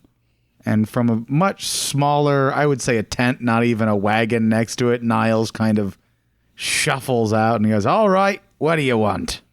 Oh, not granting any ground, Oh, Niles! Zedekis is in big trouble. Oh, no. Well, he probably got himself into it, not my problem. Yeah, he's making contracts or something like that, and everybody's like glitching. I don't know what's going on. He looks at you and goes, Zedekis can't make contracts, lassie. I'm not that stupid. And he walks back and gets back in his tent. Time loop. I spend a spell point. I'm going to keep track. 1. Okay, so Lothario's knocking on the door. And I say, oh, hold on a second, Lothario. So when you do that, and I tell him what happened in the first loop. As you do that, Mr. Greenleaf comes and opens the door and goes, would you stop messing with time? It makes my teeth itch. GM, while he's at the doorway, I would like to attempt to use Mage Hand. To do what? Is he a medium-sized creature? As far as you can tell. I would like to spend 2 spirit points to try and levitate him. Why? Why are you levitating him? So I can get him out of the doorway and like out of the cabin. Oh, you don't have to do. It's okay. Well, let's see how this plays out. I'm very curious. Okay, can you read the spell to me? Does he get a save? I believe so. You supernaturally sees. It says tiny at first, but that's if you're not upcasting. Tiny target you can see within 12 squares of you. The target can be a creature or it can be a loose object, and it is weightless for the duration. If the target is a creature, it is also restrained. Immediately after he sees the target, and as your action on any turn for the duration, you can use one of the following techniques. Levitate, you move the target up to 2 squares to a location of your choice. You determine the target's flight path. I'm going to let him have an intelligence roll against it. I was going to say it's a strength test, but I It's a strength understand. test. Okay. Still no problem. And Errol, he's going to look over at you, and now you make a strength test. Okay. I was gonna say, hey, Errol, this guy can tell I'm messing with time. I got a 3. Okay. You are very much restrained. He picks you up with Mage Hand and floats you over to him, gets real close in your face, and goes, "Everyone gets one. Don't try my patience again as you are a guest on my doorstep." And with that, he hurls you away with Mage Hand. Make an agility check. And having known Mage Hand yourself, you realize that Mage Hand is way more powerful than your Mage Hand. I got a 7. Okay. You go tumbling, but you don't take any damage. Oh, So wow. I over here. Oh, go ahead. Sorry, Barbara. Mr. Greenleaf, I had no idea that you were a powerful mage. And he smiles at you. He goes, "There's many things about me that strangers don't know." And then he turns around and closes his door again. And then from inside you hear, "Don't mess with time again." Oh, before you go. Okay, I guess we can't talk to him because What do you GM want? Fiat. All right, so here's my plan. We do other stuff. We come back to this later, right? Other stuff. All right, You we're did gonna walk. see in his office a big book that said the Book of Carnivals. Yeah, I mean, we know the paper exists, and it's paper magic. We got that. I personally, the player, want to burn his office down, but my character would not. So, I mean, burning it down would certainly solve the paper problem, but we're not doing that. We are doing nice things. We're nice people, and we are going to solve this problem with Zedicus. That is right? something that Jane Doe would have done, was just burn it down. No, she would have waited until he slept. She would have gotten the papers and then sold them to someone. Yeah. All right, guys. Out of character. I think Zedicus and Niles are our only, like, weak points in this, like, threads to tug at. We don't know much about them, and they seem to be moving pieces, you know, in this puzzle. I think perhaps maybe if we use the silver on them, they're probably under the grasp of this magic as well. Oh, yeah. We don't really need my cousin. Let's get her, like, a battery pack back. So are you saying this as you're saying out of character? So does Lothario? Because out of character, Lothario doesn't have any connection between the silver and the clarity that comes along with that. Oh, yeah, we haven't told you. Okay, so in character, we should tell Lothario to be touching the silver at all times, the cigarette case. And then we should get it from Naya and put it on either Niles or Zedicus that we can talk to, you know, and see. My thought is maybe they're like the first one to sign and they have some info, maybe like a serial killer. Maybe Mr. Greenleaf was sloppy the first time. I like this idea. Okay. I'm just sitting in a world of confusion, so I'm just agreeing to pretty much anything y'all say. If you can find a serial killer's first victim, sometimes they leave behind a whole bunch more evidence than they do with their later ones. Anyway, so in character, wow, that door is really closed and there's nothing I can do about it. Well, hey, Naya. And then Naya is there, right? Yeah, Naya came with you guys. Do you want to come with us as we go talk to who else would be in charge, Naya? Well, I guess Mr. Zedicus kind of runs the show. Lothario, you would know that Mr. Greenleaf, or that Zedicus is the ringmaster, and this is his show. Mr. Greenleaf is just a what's the word? Manager of the carnival, at least in the hierarchy that is in your mind. That he's the one that tells everybody what to do, but Zedicus, this is technically his traveling spectacular. Yeah, Zedicus is kind of like the boots on the ground, and Mr. Greenleaf is the power behind the throne, so to speak. He's pulling all the strings and whatnot, and I do owe him my utmost respect, and I will not deviate from that for some reason. But yes, Zedicus is a man I also respect, and we should go talk to him. Okay, where would he be? I just happen to know exactly where he would be. Isn't that right, GM? Yes, he would be at the big top. Well, let's head on down to the big top. The umbrella building. Don't think of it so much as an umbrella as a poncho. It's like imagine a building with a poncho on it so it don't get wet. Oh, yeah. Blankets are really nice. I like that. So you guys make it back to the big top, no problem.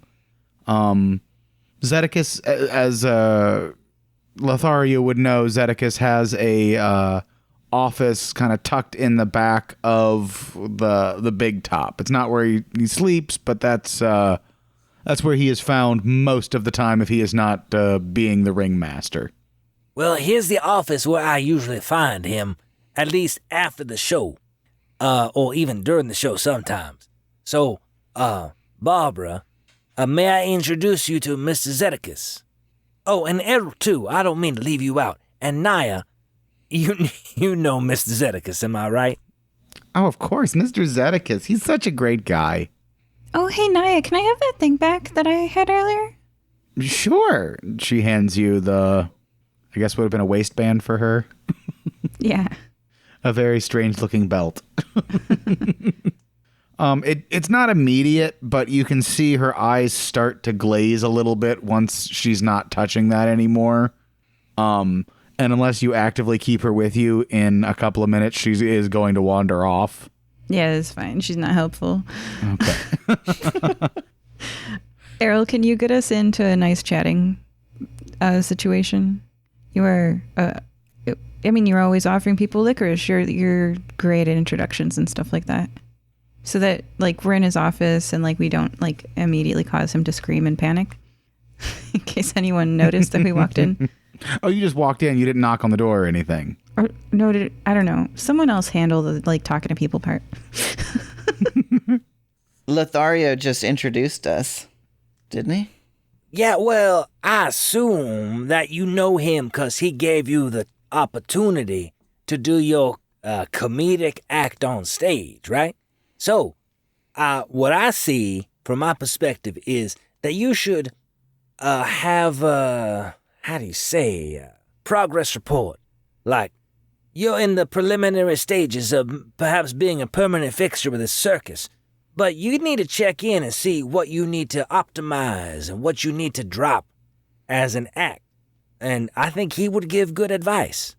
All right. So in that case, I will take the piece of cigarette case from Barbara, and I'm going to hold it in my hand, and I'll put a few more pieces. I'll put licorice back in the half, and I will go back in the office, and I will go knock on his door to try and get into Mr. Zedekis' office. Okay. So you knock on the door, and you hear some rustling inside, and then Zedekis throws the door open, and he sees you and goes, "Ah, Picklebottom, my boy, just the person I wanted to see. Come inside. Let's discuss the future with our circus." Absolutely. I have some big ideas. Do you mind if my friends come in as well? Oh, absolutely, absolutely. Lothario, good to see you again, my lad. And your sister, brother, Mrs. Picklebottom? I'm not sure how to address you, my dear. Oh my gosh, I totally don't fit. And I close the door. I am not a social person. I don't want to. You do the charisma stuff. Get the clues. That's okay. She needs to do some stretches after the extensive show that we just put on. Yes. Here, have some of my licorice, and I will like push the silver. I will like reach my hand out and like try to push it off into his hand. So, are you trying to get him to touch the silver? Yes. Okay, let's make an agility check for that. I got a 5. I'm going to say that, yeah, since it's not like he's looking out for it, that should be fine. It touches his skin, and his eyes clear for a second. And he looks at you guys. He goes, "What year is it?" It is the current year. I know we're in the 46,000s, but 49,597. 49,597 years. It's like, no, that's not possible. That. Welcome to the future.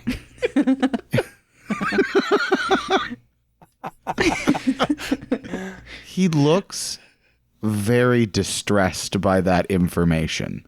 Here, have a piece of liquor. It'll calm you down. He looks Just at keep holding this though, please. Is what? How did we get?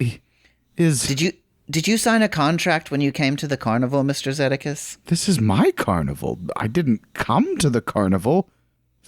People came to me. I wanted to have the best show. I hired the best performers. I found the best managers so that we'd have the best show that no one would ever want to leave. Well, I have good news and I have bad news. It is a very amazing show and probably one of the best because you've collected a lot of good talent. However, it seems like you've entered some sort of contract, mind-altering contract with some sort of interdimensional being, perhaps. I found a book years ago. I guess a very long time ago. My mother told me about this book that could help. The greatest carnivals of all time all had the Book of Carnivals, and I just needed to find it, and it would teach me to have the best carnival. And he sits down, and it is clear he is trying to put a lot of things together in his head. He does not understand what's going on right now. Did you happen to encounter a Mr. Greenleaf when you were looking for this book? Yes, Mr. Greenleaf had the book. He had me sign it so that it would be mine, and then we would make the carnival together. He would be the manager, and I would run it. So our friends who got drawn into this carnival, they signed a story of their own before they entered, and the contract kind of muddled their mind and made them think they were part of the carnival. So we're pretty confident that Mr. Greenleaf is collecting signatures in order to force people into a pact. I do want to jump in here and say that my performance was spectacular, as was Naya's. And so I don't want to just say we were necessarily muddled, but we were attracted because we have a high caliber of performance. You see what I mean? We are a credit to this circus. And I guess I don't want to say out loud that my feelings are a little bit hurt that I'm just a pawn in the game of Mr. Greenleaf, but I'm just going to go ahead and put it on that I'm a performer and was desired by the circus entity. My apologies, Lothario. You are absolutely right. He was drawn to the amazing performances as an amazing performer himself, like a moth to a light. We only do hire the best at Zedekus Cole's Traveling Grand Spectacular. No argument there, Errol. You got it, baby. So, we want to destroy this book. However, we have been unable to enter Mr. Greenleaf's office. Can't get him out of it. He has been very stubborn and unrelenting. I do like the idea of attempting to have him sign paperwork in order to flip the script on him, as we might say, in some fashion. Well, I'm willing to help you in any way I can. Let's confer with my other friends. Keep holding that silver. Okay. And if you would step outside with us so we can form a plan. Why don't we stay in here and form I guess your centaur friend is outside. That's correct. Then let's go form a plan. Errol, why is it important that he holds on to that silver? I am so sorry, Lothario. The silver is what's breaking the spell and allowing you to resist the magic of the contract. And I'm sorry that we didn't make goodness that. No, I mean, I understand now. I just have this crippling addiction to nicotine. And so that's been helping me clarify my mind as we go through this journey. But I had no idea. I thought it was the cigarettes, frankly. But it's good to know that my case is coming in handy. Don't let me yuck your yum on the cigarettes. Enjoy a cigarette if you would like, but... Fire-breathing kittens. Enjoy a cigarette if you'd like. Hey, man, we're all about liberty. I am free to enjoy myself. Thank you very much, Errol. And I will take his advice and go ahead and light up.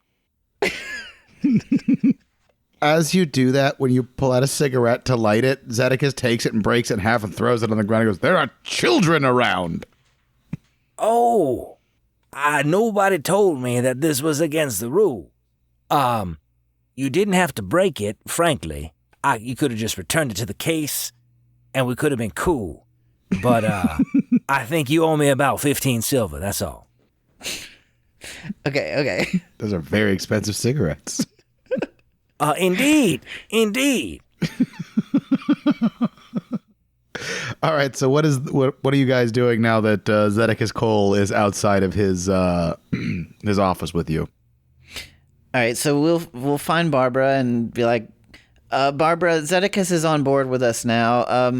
And I like the idea of attempting to get Mr. Greenleaf to sign a contract, but I think he's too wily for us. I'm not really coming up with a good scenario in which we could trick him into something. The other option is we burn the book some kind of way. Well, I gotta ask, if we're not smart enough to come up with a solution, is there anyone who could give us help? Like, could we get a little piece of silver to everybody at once? Who are you asking? Do you know of any silver stash, or is there any currency stashed away somewhere? He thinks about it for a second and he goes, "No, one of the first things Mr. Greenleaf did was ban silver coins in the circus and changed actually our livery. We had silver buttons and those were done away with immediately when Mr. Greenleaf got here. Where did you put them? Mr. Longbottom put them all in a chest and locked them away. I'm not sure if it was in his office or Mr. Greenleaf's office, but they've collected all of them and they've kept them ever since." To Mr. Longbottom's office, then. Is that where you guys are going? Yeah. Oh, and you might want to hide that under your clothing, I say, pointing to the cigarette case that he's just holding in his hand. Oh, yes, I'll put it in my microphone spot. Okay, you guys need to see The Wire. Or maybe I need to see The Wire. I've never seen The Wire, but I definitely have seen clips of The Wire, and they definitely, I don't know, whatever. No, I've actually been in musical theater, and that is exactly where they put it, even for performers. So he's gonna stick that right where it goes. So as you guys are headed to Mr. Longbottom's, was that his name right? Yeah, Niles Longbottom. As you're walking towards his tent, hey, Errol, make an intelligence check for me, please. I got a 6. Okay. Hey, Errol, you see someone who looks super familiar. Kind of like you, but kind of not. Someone who reminds you of someone you knew in your childhood. Errol, what does your dad look like? I would say he looks like me, probably maybe a few inches taller. More eyes. More eyes. One That's more fair, eye, yeah. probably, than what you currently have. That's accurate. Fewer scars. Well, I don't know about the scars. He looks just as he did the last time you saw him. And you see him in the crowd. He's playing the ring toss game. Guys, I got to take care of something. We're in the middle of a plan. What are you doing? You're right, and I need silver anyway. Take note of that halfling man over there. Do you see him? He looks like me, hazel eyes, playing the ring toss game. Yeah? Yeah, I see him. I think that's my dad. We got to keep a track of him, all right? So if we get the silver, we need to give him a piece. Whoa. Your dad? Yeah, I haven't seen him for a long time. I do have this picture, however, and I show him the picture. It's a hand-sketched portrait. It is 100% your dad. Let me ask you something, Errol. What is your relationship with your father? Would you say it is tumultuous, or is it amicable? I haven't seen him since I was 5, so last I remember, we were laughing and eating some caramel-dipped apples, so I think we were amicable. That sounds like a pretty good memory, but I assume it's a little bit distant since then. Am I correct? Yes, you are correct.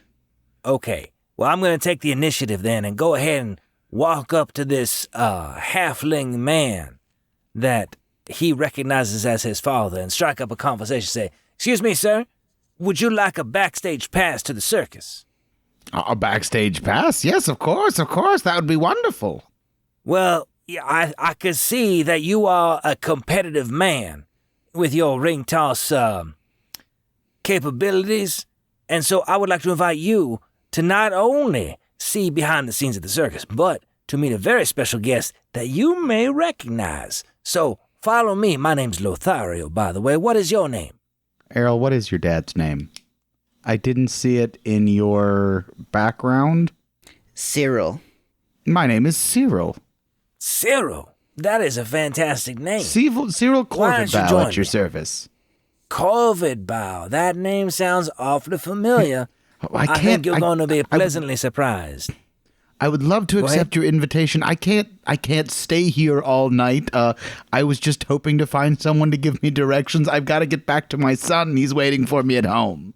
Oh, it's funny you mentioned that. I know a man who could give you... Sorry, Lothario.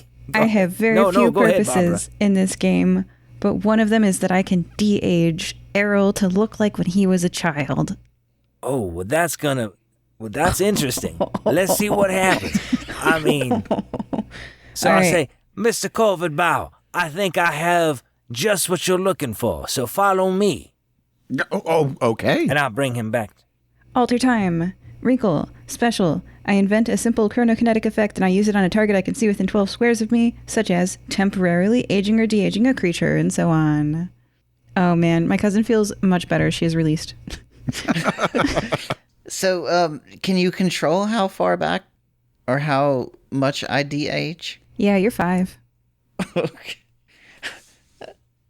Is he 5 with a scar on his face, or is he pre-scar?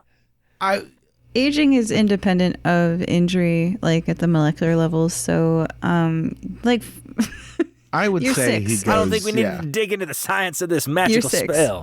But I will okay. I will run up to my father and I will tug on his coat and I will say, "Dad, I got lost in the crowd."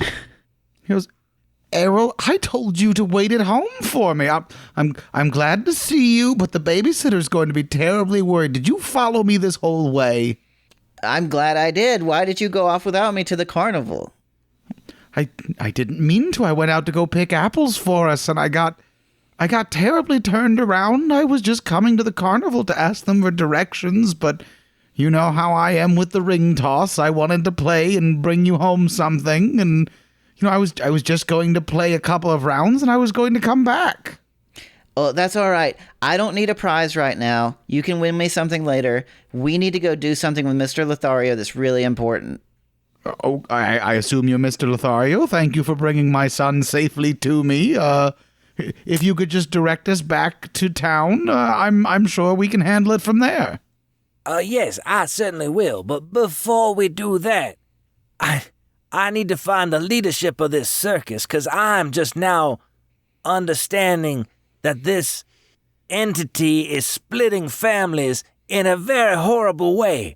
And there are 2 things I want to accomplish now. 1 is get to the bottom of the circus and break it all down. And 2, find out burn what Joy the wagon Thundervoice... down. What? Well, hold on. I got to find out what Joy Thundervoice thinks about me and if there's a future there, because she is fine. But, yeah, first things first, let's find this wagon and get to the bottom of it. No, I'm just kidding. My character does not want to burn anything down, and neither does the player. I'm definitely not. Like, justice. Well, you could be like that little magical creature on my shoulder, whispering like, yeah, burning sounds like a good idea. I've been a part of the fire-breathing kittens long enough. That's kind of how we do things. Oh, man, I can't. Let's breathe some fire. I'm not a fan of Mr. Greenleaf, shall we say. Oh, man. That pretty lady might never have been available for you to meet because she was sucked into this carnival thing. You know, imagine her being taken out of your life. Anyways, so not going to say that. Anyway, so. Well, but I mean, fate may have brought us together. Maybe I was brought here to save her as I grasp my silver cigarette case so I can have clarity with this statement. What's a better icebreaker? I'm sorry. No, go ahead. What's but a better you should totally icebreaker? have it under your clothes, but keep going. Sorry, I just don't want to be caught. The point is not to get caught. Okay, keep going. Maybe tie that under your pants. To your shin. I slip it in my pants, and it's a little bit cold, so I walk a little uncomfortably from here on out. So how are you Like above your holding that booty. in your pants? You know what? I don't want to know. Between the sock and the shin. What were you guys thinking? I was thinking of holding it between the cheeks as he's walking. Just keep it nice and No, tight. it's in my underwear. I mean, I thought that was obvious. And then it's the socks. If you have really big socks, you can roll them up and you can tuck. Okay, all right. But that's not nearly as funny. It's too late. You told me. I don't know. I'm just trying to listen to my cohorts to make sure we're doing the right thing. Anyway, what you got, Errol? I was just gonna say, what better icebreaker than to be the one that hands her a silver coin and breaks her from the curse? Yeah. I like your style. So you guys headed to over to Neville or over to Mr. Longbottom's tent, Niles Longbottom? Yeah, don't say Neville Longbottom. No, it's not that one. I realized that after I named him. I was like, that's too close, but it's too late. I already wrote it down. Yes, to the silver, wherever it is. I mean, I didn't say it was there. You guys, I said it could be there. Well, find to it. Niles Longbottom's office. Yeah. Okay. His office is more of like his tent with like a chair set up out front of it. I will turn to Zedekias and say, hey, man, I thought you said all this silver was going to be here. What's going on? I said he took it. I said he may have kept it at his office or Mr. Greenleaf's office. I don't know what he did with it after he collected it all. You said there were some strong people in this circus. Yes, we have some strong men. Okay. No, like GM. This is just me hatching a plan. Because silver is actually very easy to cut through. Like, and make one big piece into smaller pieces. About how many people are attending this circus, like as guests and as entertainers? Right around 200. It's a lot of pieces. You can make like a strip and then you can cut it into dashes, but 200 is like a day's work. This is not a fast process, but that is an option, you guys, if we cut, especially if there's strong people here who could do the hacksawing. We would just, so I'm saying we could find a hacksaw instead of silver and we could cut the cigarette case because silver is not a strong metal. Whoa. Which cigarette case are we talking about? Errol's. Okay, cool. Continue. So perhaps we cut it into smaller pieces and then fashion them into some sort of bracelet or with twine. Are you comfortable with the metallurgical arts such that we can do this to 200 people? Maybe we should take out this book. I'm down for playing burn the thing down now. I wonder if we fail, like, nobody's gonna know. Classic problem we encounter all the time. I will say, I'll talk to Barbara. Say, Barbara, I saw that trick you did with Errol, and you made him very young, and I'm very impressed. I think that is some spectacular magic. Anywho, can you do that to an inanimate object and reverse time on, let's say, a book, and remove certain signatories from said book? Temporarily. That works for me. That might be just long enough for us to act. Okay, my only problem is I don't fit in that wagon. Do you have to see the target of your spell? Yeah. Errol, How sneaky are you? I smell like cigarette smoke, so I am not very sneaky at all. While you're doing that, his dad looks at you. He's 5 years old. He's not sneaky at all. Have you ever talked to a 5-year-old? By the way, Errol, you're being very quiet. I will put my hand on Mr. Culvertbow's shoulder and say, man, you know how kids are. Grandma D was saying when I was little, I was getting all in everything. And so I have to imagine that if anybody's going to get into trouble, it'd be this little guy right here. Now, I don't want to get him into any danger because I respect his safety and his personhood, and I don't want to sacrifice that at all. But maybe you should ask him what he wants. The only concern I have about sneaking around is if this wagon, DM, that we saw, did it seem like it had, in my imagining, it only has one entrance, correct? It has one door. It had a couple of windows. And it has a fireplace. And you're the size of a cat. That is correct. I would need a boost from behind. But then we would need a distraction. I think I got it. So I will ask them, I'll say, do you think this gentleman is immune to being charmed? Because if not, I have a solution. Mechanically, Fae, since I am one, have advantage on all intellect and will tests against spells, period. Sorry, my friend. I think advantage is very different than immune. Advantage. If he's anyway related to me, because I am a little Fae, we're pretty good at resisting stuff like that, but we're not immune. May I propose an idea? Go right ahead, my man. What if you, Lothario, find your friend Joy and ask her to come with you for a private performance for Mr. Greenleaf outside of his wagon? We prepare like a table and some wine or something like that, and you begin performing, and it's so beautiful that Mr. Greenleaf just has to come see where this music is coming from. That sounds good. I will also add that I have an ability called Spell Song, and it allows me to play a little lullaby to make sure that he falls asleep. But it don't work if he can't be charmed. I mean, I learned that the hard way down in Guadeloupe. I'm just laughing because your spells have disadvantage and your saves are not that good. You're just like, this is your arch nemesis adventure. Oh yeah, he's trouble. But I'm not going to give up. And I'm going to use the cards that have been dealt to me in this life. And if I can sing this man to sleep, I will do so. Mr. Cole, Zedicus, do you have any ideas on something you could lure Mr. Greenleaf out with? Like, does he have a certain vintage of wine he likes, or is there a type of whiskey you might have laying around that you could entice him out with? Well, he does like a strong drink every now and again. Perhaps I could dig up some of the strong spirits I have left over in my traveling sack. What are his opinions of licorice or cigarettes? I haven't asked him. Perhaps he doesn't strike me much as a smoker, but perhaps cigarettes. Or perhaps licorice. All right, so I think that's the best plan. Well, unless you guys have any other ideas.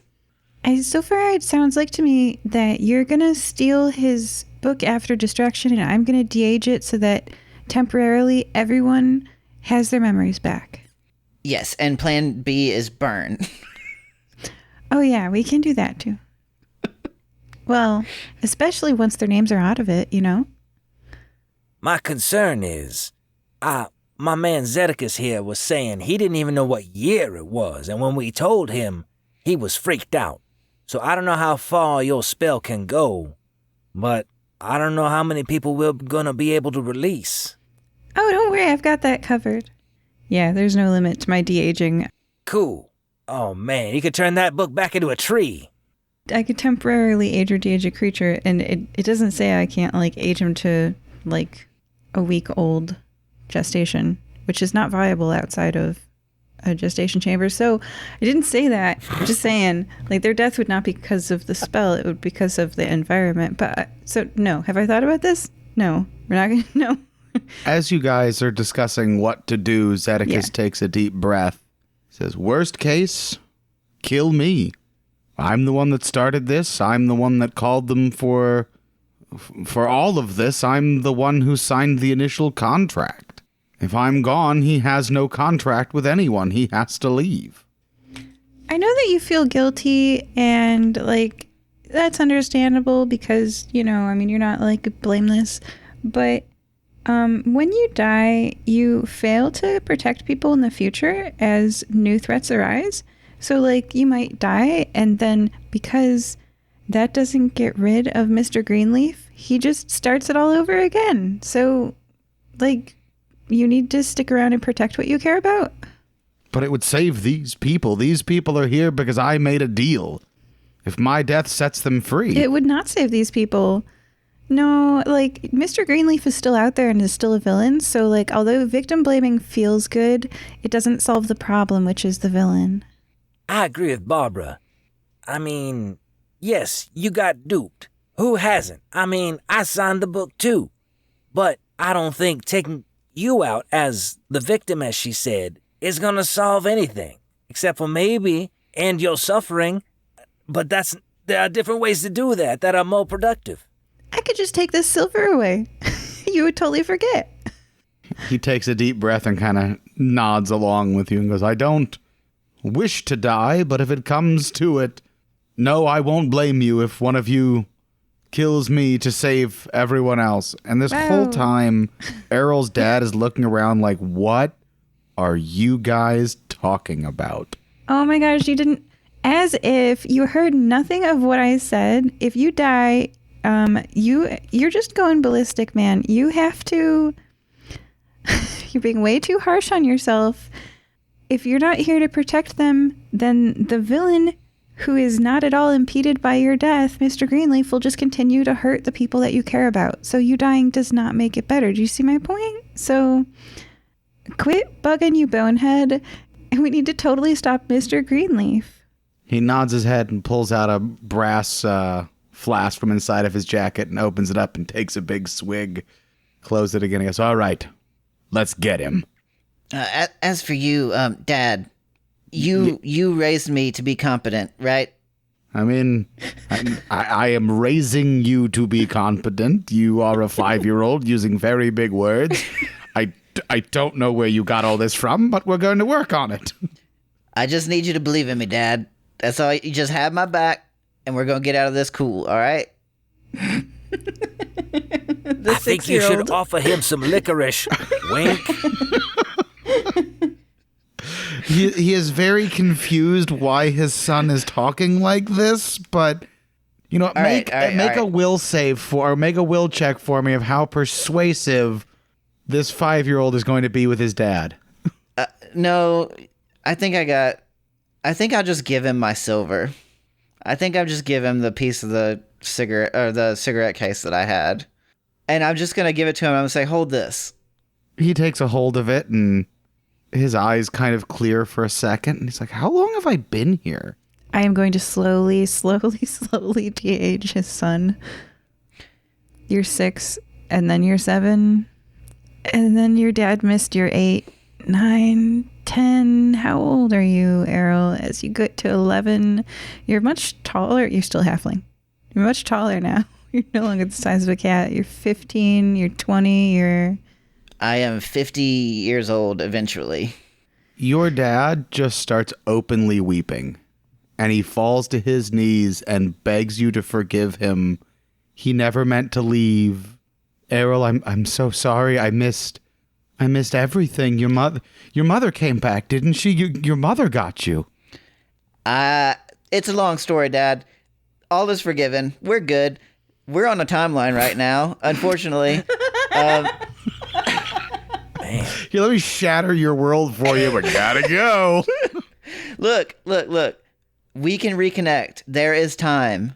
I found you just in time. This is not the end of our story, but we've got to get this together so we can save other people as well. Your dad has gumption like you are. He stands up, wipes the tears from his face, and says, "Who is responsible for this?" Mr. Greenleaf, and we've got to lure him out of his cabin, and so that we can get this book and destroy it as best we can, so we can save these people. Then let's get him. All right, there will be time to reconnect later. Your dad is ready to beat this man's butt. I want to say, during that aging process of Errol, I was quietly freaking out because I had not seen anything like that up close, and it was not pretty. But I kept him to myself because I could see Errol's dad was having a hard time with it, and I didn't want to complicate his trauma. What a kind choice of you.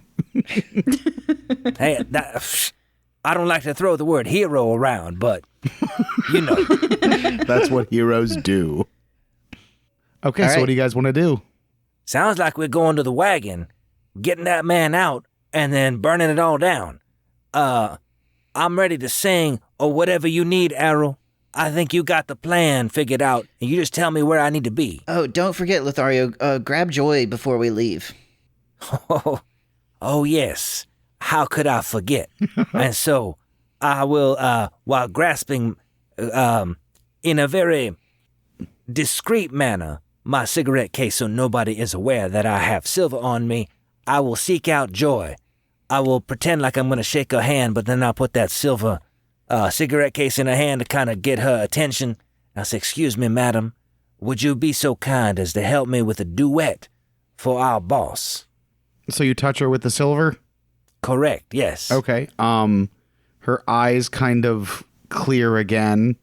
She looks around and she's like, "How long have I been here?"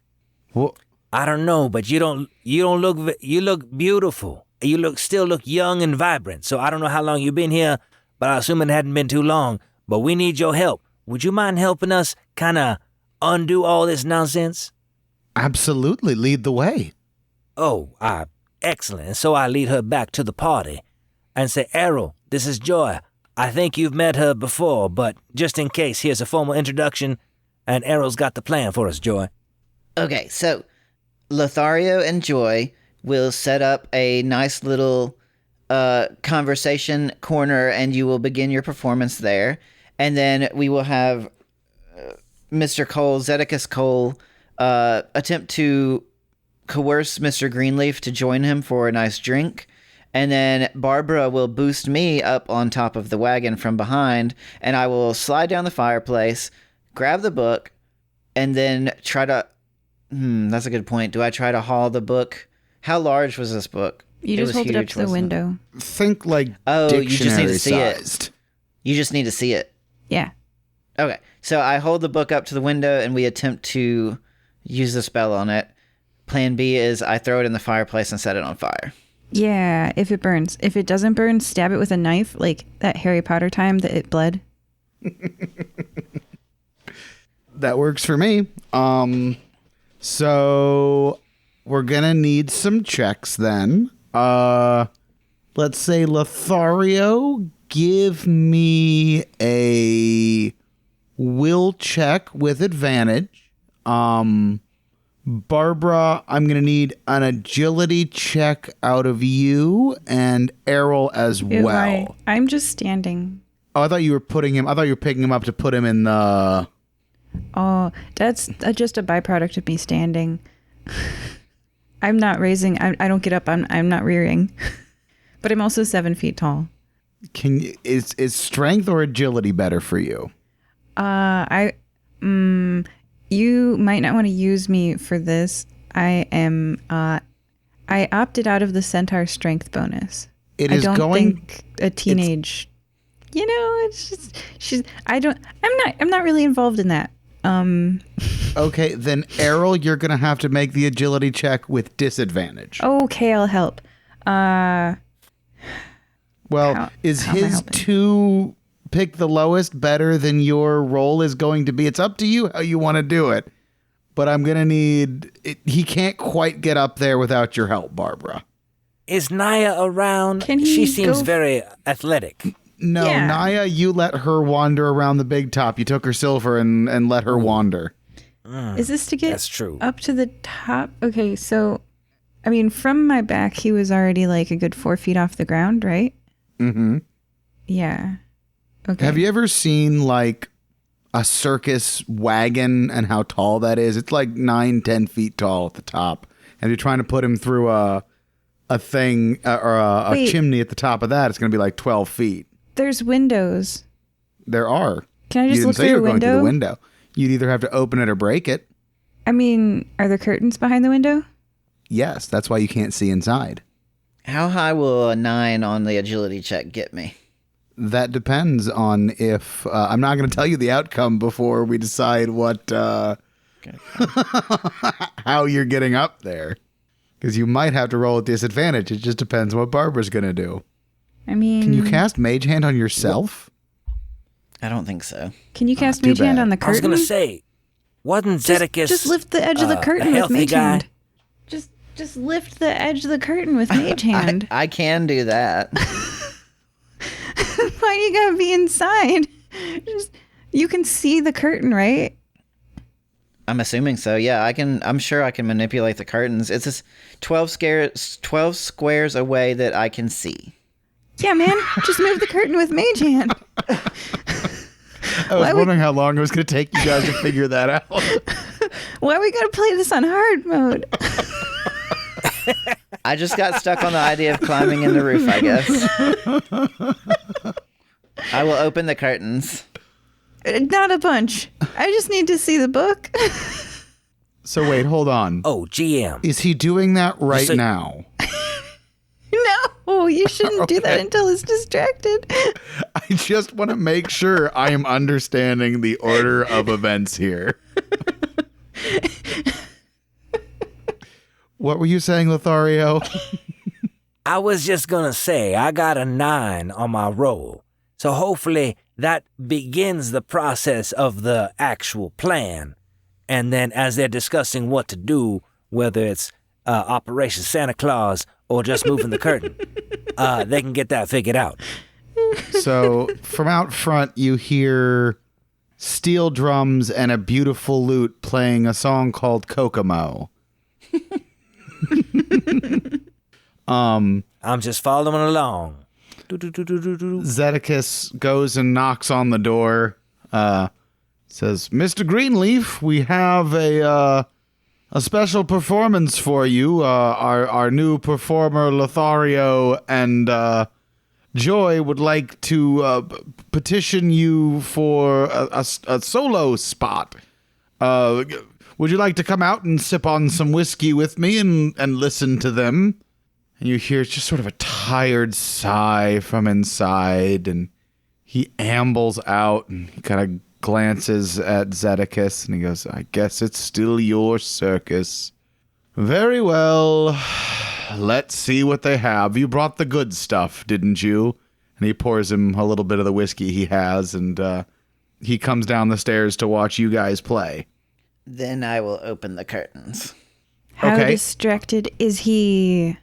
He is pretty engrossed with a 9. He's he really likes the music. But Errol, I am going to need you to either spend 2 spirit points or make pretty high intellect check to be able to pull the curtains back, because you realize his wagon is warded against simple spells. So you have to overcome that. I will absolutely spend the points. Okay, so you burn 2 spirit points, and you can feel it's almost like the curtains are resisting the mage hand, but then like it's almost like a string pops and it opens and pulls the curtains aside a little more forcefully than you meant. But with a 9, he is jamming to the rhythm of a steel drum band. Can Barbara see from where she is? Can she see the book? That's a very good question. I'm going to have you roll percentile to decide that rather than let me decide it. So, Barbara, if you could roll 2 10-sided die for me and tell me what the percentile is on those. Oh, me. Okay. You are the one looking. All right. 2 10-sided dice. The first one is a 2, and the second one is a 9. No, you cannot. What do either of them have a 10-sided marking on them, or was it 29? I just rolled 2 d10s. Okay, then it's 29. No, she can't see it from where she's standing. Can I lift the book up with the mage hand to the window? Do you have to be able to see the book to be able to do it? Because you also can't see it through the window. Good point. Let's try another window. There are a total of 4 of them. So preferably another window that's not on the side of where they're located. Okay. Lothario, we had mentioned that you might be casting spell song to see if you can get Mr. Greenleaf to fall asleep. Are you going to do that? That is correct. So, as I play the beautiful tones of a steel drum, I disguise my spell within the song that I'm playing. So, for the listeners at home, I am executing a spell called Spell Song. And Spell Song has a couple of different options, Anthem, Discord, and Lullaby. And I'm trying to use Lullaby. And let me read what it says, GM. It says, each target makes a hard 4+ will test. A target succeeds automatically if it is engaged in combat, which it is not, if it can't be charmed, or if it never needs to sleep, which I don't know, it will also succeed. Each target that fails falls unconscious for 1 hour until it takes damage, until it is targeted by Anthem, or until another creature uses its action to shake or slap the target awake. And so, there you go. That's the plan. So I want to try to put this gentleman to sleep. Gentleman being used loosely. So it is a targeted thing, not like general area of effect. It is directed towards him, correct? Correct. I'm targeting him specifically. Okay. I rolled really poorly. I rolled a 1 and a 2. So even with advantage, his head starts to bob as he's listening to this music, and then his head falls down to his chest, and within just a couple of minutes, you hear and all right. He is asleep. I will immediately say, nobody touch him. And then I will signal to Barbara and Errol. I say, the coast is clear if you just want to go ahead and walk in the wagon. Oh, there might be alarms. I don't know. I want to try another window. As he falls asleep, Zedekis does look at you, Lothario, and says, keep an eye out for Niles. That sneaky little turd is around here somewhere. Okay, well, I will keep the music going so I can blend in another lullaby if necessary. I've got a random number generator, and I want to click the button generate with you guys watching. Okay. Okay. All right. Second window. 59. You can see the book. Yay. You moved to the other side, right? You said? Yeah. Yeah, then you can see the book. Yeah. All right. So, just to recap, what's the plan once everybody in this carnival starts screaming and panicking and crying? Honestly, evacuate. That sounds pretty bad. I think we go to plan B. We just burn that book while he's asleep. Yeah, well, the names aren't in it. It sounds safer than when they are. So, okay. So be prepared. I guess that'll be Errol's job. You've got to go in and get that book dead. All right? So do I try the window? First, I'm going to, you got a mage hand, right? I'll Just make move an the book opening. with your hand. I'll make an opening, shall we say. I didn't just drink a potion before I came here. So I'll de-age it and I'll make an opening for you, okay? And then you got to stab it or something. I don't know. Everybody Okay. ready? Okay. All right. Okay. Ready? 3, 2, 1. I temporarily de-age. I invent a simple chronokinetic effect and use it on a target I can see within 12 squares of you. I de-age it back to when it was being bound. How many years? How far back are you trying to de-age it? I'm going to set it on rewind and I'm going to watch the VHS tape until it starts to change structure because Is that's that- what binding is. Okay, is that how I thought the spell you kind of like picked, like you're going to be, 20 years ago, boom, there's 20 years. Am I misunderstanding that, or is that not the group consensus? Since I'm new at this, I will take group consensus. I am by no means an expert in the magic systems of Dragonslayer 2nd Edition. You invent Let's rewind a bit. a simple I could chronokinetic say- effect. It could be the word rewind, right? Okay. Yeah. You could also ask Zedicus what year he thinks it is. Oh, yeah. Are you going to do that? Hey, Zedicus, what year is it in your mind? 4801. 4800 works for Yes. me. Yeah. Yeah.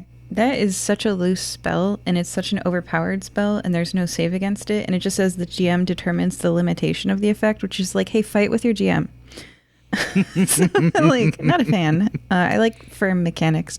Well, for that, there but- would if you were casting it against an opponent, there would be they would get a save. I would give them a save if they were not a willing participant. But since this is an inanimate object without consciousness, even though it is a very magical item, I'm going to say it does not get a save because I like the way you beat this problem, and I'm gonna let you rewind it back because I reward cleverness, and I think this is very clever. And then I stab it. Well, you have to get in first. So With what? the first thing that happens is that I'm gonna dissolve. Do you remember how we were talking before the game about how I can dissolve objects? Mm-hmm. So I'm gonna toss a glass bottle from all of the saddlebags that I have on me.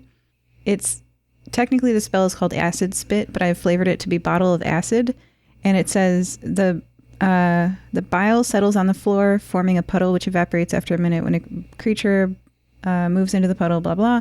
An object takes this damage once per round if it is fully immersed in the puddle. In any case, this damage leaves the target with 0 hit points. It melts into a pool of sticky homogeneous slime. So I think the roof would get eaten by the bottle of acid that I tossed up there, right? Like if I would say yes. That sounds right to me.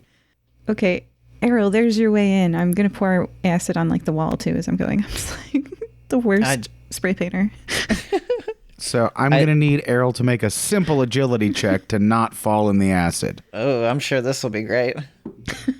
I'm making it simple for you. 2+. Oh, 11. I There actually you rolled go. really well. You do like a triple backflip. Oh, you describe, how do you get in the room with an 11 out of 12? I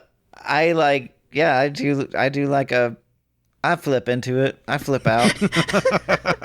And I land inside and I pull my rapier and I stab the book. What is your rapier made of? Metal. So like steel? Yeah, steel. You can't. All right, in the fireplace.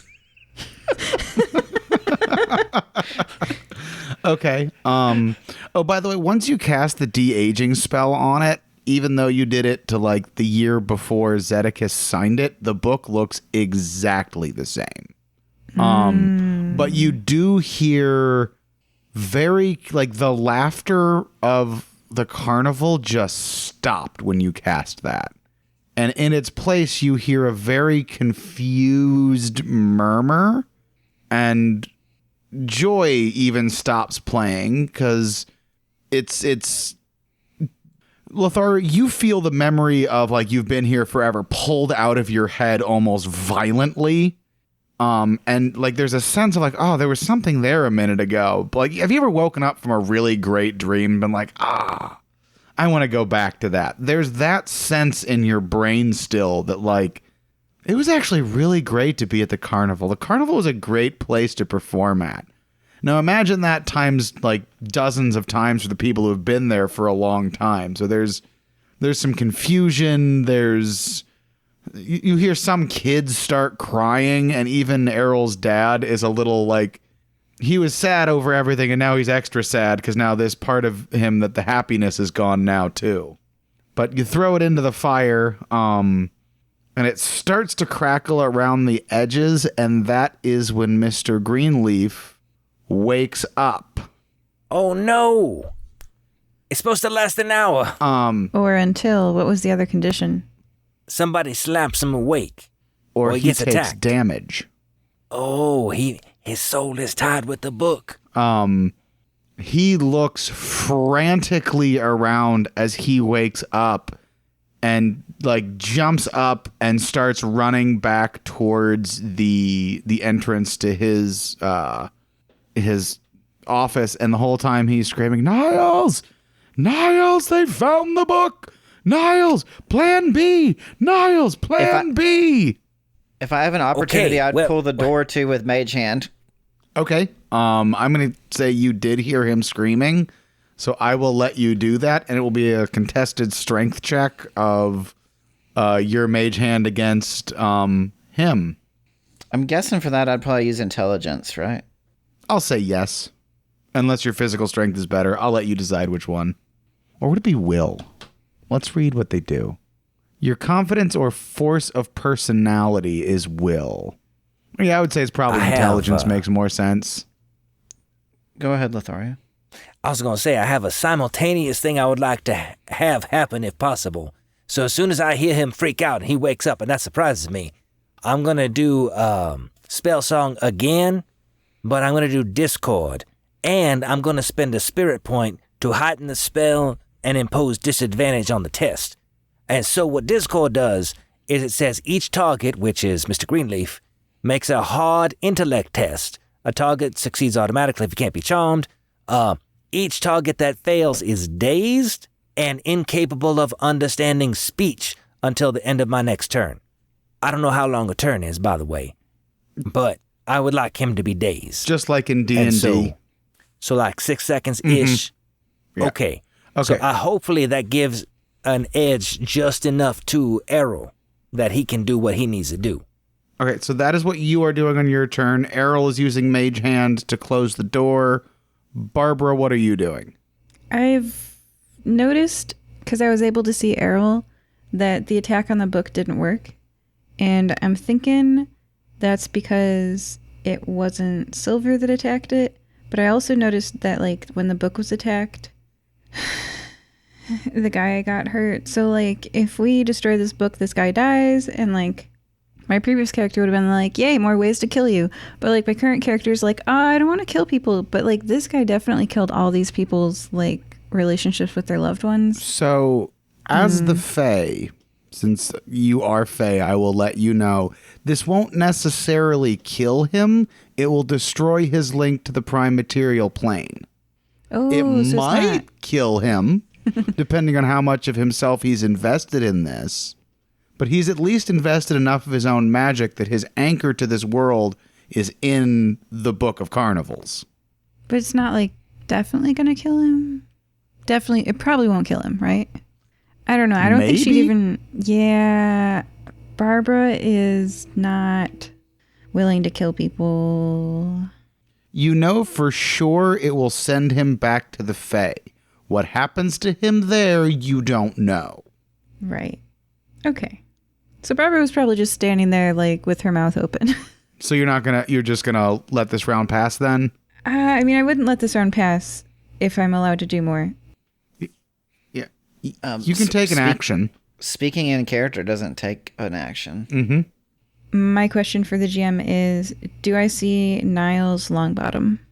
Yes, you see him pushing his way through the crowd, who is increasingly trying to slow him down as he is running to go help his boss. Okay. So I think that the implication there is that Niles either signed the book way before anybody else, or that he is just an actual henchman and has not signed the book because of the act that Barbara has done to the book chronologically. It's a good question. Anyway, I'm going to mess him up. I'm going to take some glass bottles and throw them at him. And this is a whirlwind of glass bottle shards. Okay, do keep in mind that he is pushing his way through the crowd. Oh, yeah. I mean, it's got a lot. There's the problem with Barbara. She's got a lot of civilian casualties when she attacks. I can't attack an individual. Picture your lawnmower, right? That's Barbara's attacks. I got areas covered. If it helps, it's just bludgeoning damage or like mundane in this system. Okay. And it's not like a bunch of damage. I flavored it whirlwind of glass bottle shards as I throw my unfilled bottles. And it's technically swarm of flies, cast action, concentration up to a minute. When a creature moves into the cloud for the first time or starts its turn there, it takes damage equal to half the number of faces on my fighting die, which is 6. The cloud spreads around corners. It blocks vision entirely. So the most important part of this is that there's so many sparkling shards of glass. It says you can imagine this as a whirlwind of glass knives. It is completely blocking out the sun or amplifying the sun, so it's like super sparkly and you can't see through it. An 8 square cube centered on a point within 12 squares of me. So it's huge. It's massive. So nobody can see anything. Niles cannot get to Mr. Greenleaf to help. All right, I'm going to need you to roll a 20-sided die for me and tell me what that number is. Okay, I don't like that, but I will do it. The number is 19. Okay. 19 other people are also caught in that whirlwind. Some of them are children. They're not going to die. And not it's all just of them 6 have damage. 6 hit points. What? They're going to die? At least get knocked unconscious. Some of them. There are children in this crowd. Gosh. Oh, no. So you throw that and just absolute pandemonium breaks out with the people who have just been awoken from a very pleasant dream, realize at least some time has been taken from them. They were trying to stop Niles to figure out what was going on, and suddenly a giant blinding wall of glass has hit them. You do notice that right as that hits, his bowler cap gets blown off, and he does have satyr horns underneath his bowler cap. And then nobody can see what's going on, but you know you caught a lot of people in that. I was not intending to kill it. I thought half of our... Well, for normal people, like if you were actually fighting people, yes, that wouldn't be terrible. This is a group of civilians, many of them children, that you just did 6 damage to. Imagine in D&D playing like a level 1 character and fighting rats. All right, so guys, I just think it'd killed be a lot of better if- people. Well, they're not dead yet. They're unconscious. Number 1, so have faith. Number 2, say opa, and then it kind of takes the heat off of you. I see you have also worked in restaurants before. Yeah, indeed. Opa. Okay, so that is what all of you are doing with your turns. Mr. Greenleaf is turning, and he's not trying to engage. He is trying to get to his door. He gets his hand on the door right as you hit him with your lullaby or with your Discord spell, so he's not going to pull on it this turn. But Joy does walk over and brains him with her lute. Like, breaks the lute over his head as he's dazed, and he's not unconscious, but he falls down. She hits him real hard. I usually do not approve of musical instrument destruction, but that was pretty rock and roll. That's when you realize she actually pulls another one out of no space in front of her, and they're actually like phantom. That's her magic. She can summon magical items. She can summon magical musical instruments. So that is the end. Zedekis does also go over and give Mr. Greenleaf a good kick between the legs as he's down. I mean, he did steal over 1,000 years of this man's life. Yeah, I guess that's warranted. I usually would not agree with that either. So now it is top of the order. Is that me? I It's guess. the way it works is the good guys declare what they're going to do, the bad guys declare what they're going to do. Oh, yeah. And then it all happens simultaneously. Errol, while he has a moment in this cabin and a burning book in here, is going to rifle through all these belongings and see if there's anything cool in here. Yes, you find just a metric crap ton of gold, and you find a gem of true seeing. Ooh. Errol. Yes. Nothing. Judgment. I mean, he is a rogue, and you threw a rogue in someone's office and were like, destroy things. After that, we don't really have a plan for you. That's true. I don't know. I'm just looking through all the race HPs, and I'm seeing like HP 12, Revenant HP 12, Gnome HP 12. Right. The adults are fine. It's the children. Yeah, actually, speaking of which, I think I will immediately stop playing. I will give a nod to Joy and say, "You're going to have to teach me how to do that trick, beautiful." And then I will rush over to the innocent bystanders that were affected by the glass. Murdered. And see if I can... Are they unconscious? Nobody is dead Let's yet. not be hasty. I will try to help as many as I can. And it did say it was concentration based. So if you stop focusing on it, it stops. Did they come back to life? Which one The was? damage is done. None of them are dead. Like I said, you just knocked out a couple of kids. Anybody who's worked in customer service has wanted to do that once or twice. Which one is concentration based? The spell she cast that sent the glass around, she said it up to 1 minute with concentration. So she can break her Right, concentration okay. at any point and the wall will go away. Well, I'm going to remove glass shards and try to staunch the bleeding. I drop my cloud of whirlwind of glass bottle shards that was super cool in an 8 square cube. It was totally going to make that guy unable to help Mr. Greenleaf. I mean, he did. Your plan worked. Yeah. Roll a 6-sided die for me. That's the number of limbs that are No, it's the number of children you've knocked unconscious. great.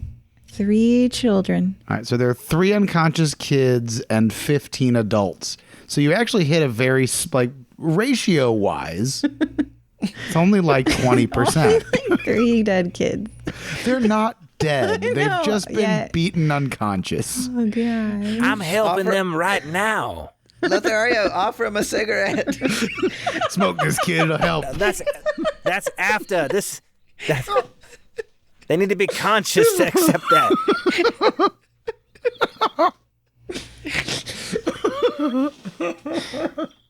You clearly don't know cigarette protocol. Oh, jeez. Okay. All right. So Errol is committing larceny. Lothario is playing medic. Barbara, what are you doing? Barely killing children. No, you stopped killing children. What are you doing now?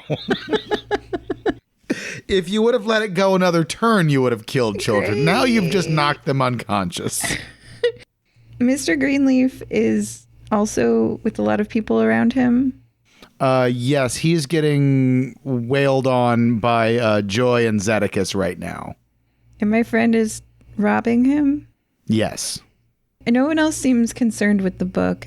So where's the status of the silver? We've got, Errol, where are your 2 halves? I gave one to my dad. Mm-hmm. Oh, there's another person whooping on Mr. Greenleaf. I forgot about him. Zedekus had the other. Or wait.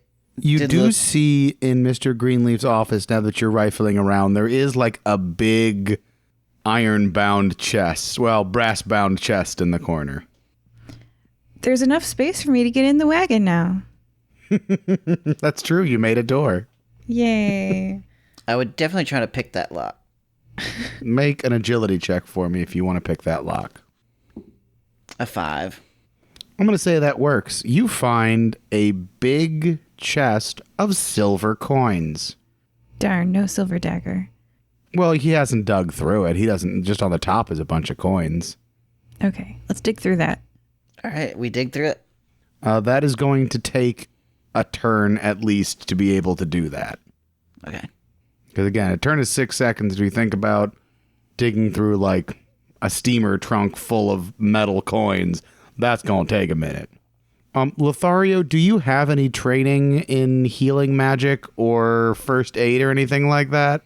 Not healing magic per se, but I was once a spokesman for the Godilu Fencing Academy, and that did come with some medic training. So I have some mild training, and it has been a couple of years, but I was an apt learner, so I will say I have a moderate amount of first aid at my disposal. Okay. Then I will say you have bound the kids' wounds and they're coming too. Thank you, Lothario. Oh, don't even mention it. You saved me from a lifetime of circus work. Sorry for killing all those children. What are you doing with your turn before the bad guys declare what they're doing? Well, bad guy. I'll probably just, if all the kids are okay, and I see the Seder Horn. No, that's what you did your turn. Mr. Niles. It's Barbara. What's Barbara going to do? Because your That's turn right. you spent helping kids. Yeah, I'm rifling. Oh, you're rifling as well? Errol, we've got to find a way to destroy the book so that we can send this Fey creature back to the Fey realm. There must be some silver in here that's sharp. The book is burning, just not like you'd expect a book you threw in the fire to burn. Like it's smoldering and clearly taking damage, but you don't see it burning like it should be burning, if that makes sense. Barbara, As you're looking for a sharp silver thing. Yeah, what were you going to say? do you see any other... Are there any weapons in the wagon that aren't silver? Like maybe they're just magical, perhaps? Nah, I'm just going to drop it in a pit of acid. Okay. Burn in acid. Is that what you're doing this turn? Keep looking for something sharp made out of silver. In the meantime... And then the spell is called Acid Spit. It's flavored as bottle of acid. I reach back. I have so many pockets.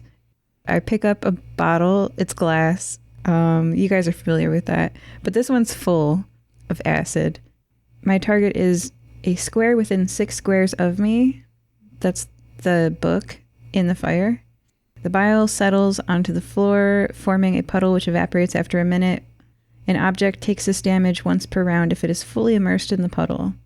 Like if it's all drenched in it, the part that touches, Okay. If the damage leaves the target with 0 hit points, it melts into a pool of sticky, homogeneous slime.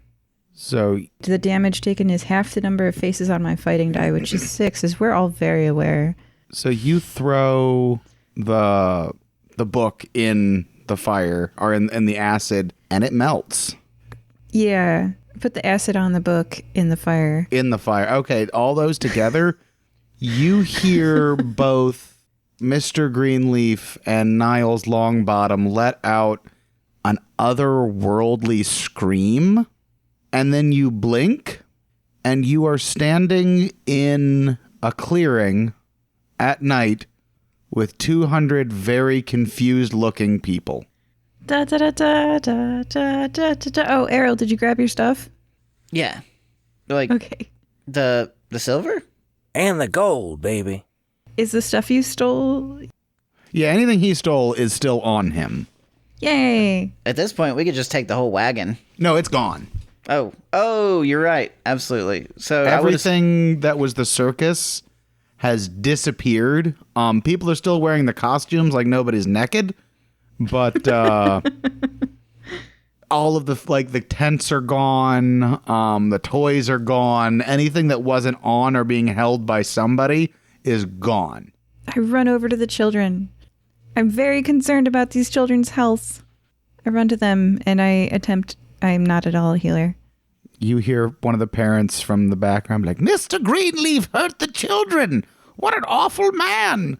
This brave guy with a steel drum came over and saved us, but look what Mr. Greenleaf did. Certainly wasn't that centaur lady." Oh, that was me. I'm so sorry. And I'm just crying. No. Play along. Mr. Greenleaf was the villain here. You are a hero. It's all my fault. I heard all these. Look at all the slices on them for my glass. Barbara, you're not listening. Hold on, let me speak your language. You're wigging out. You need to chill.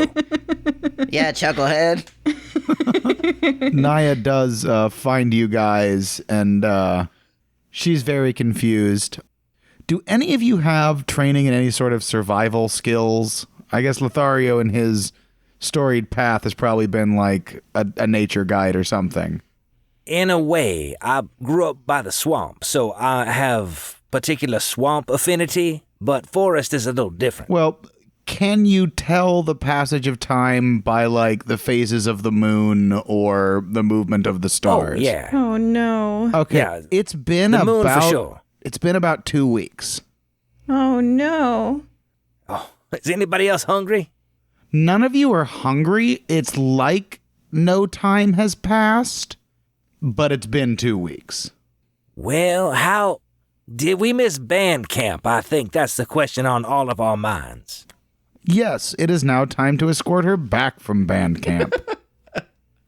Well, I'll say, sorry, Naya, and then I'll sidle on over to Joy and say, hey, baby, do you need me to walk you home?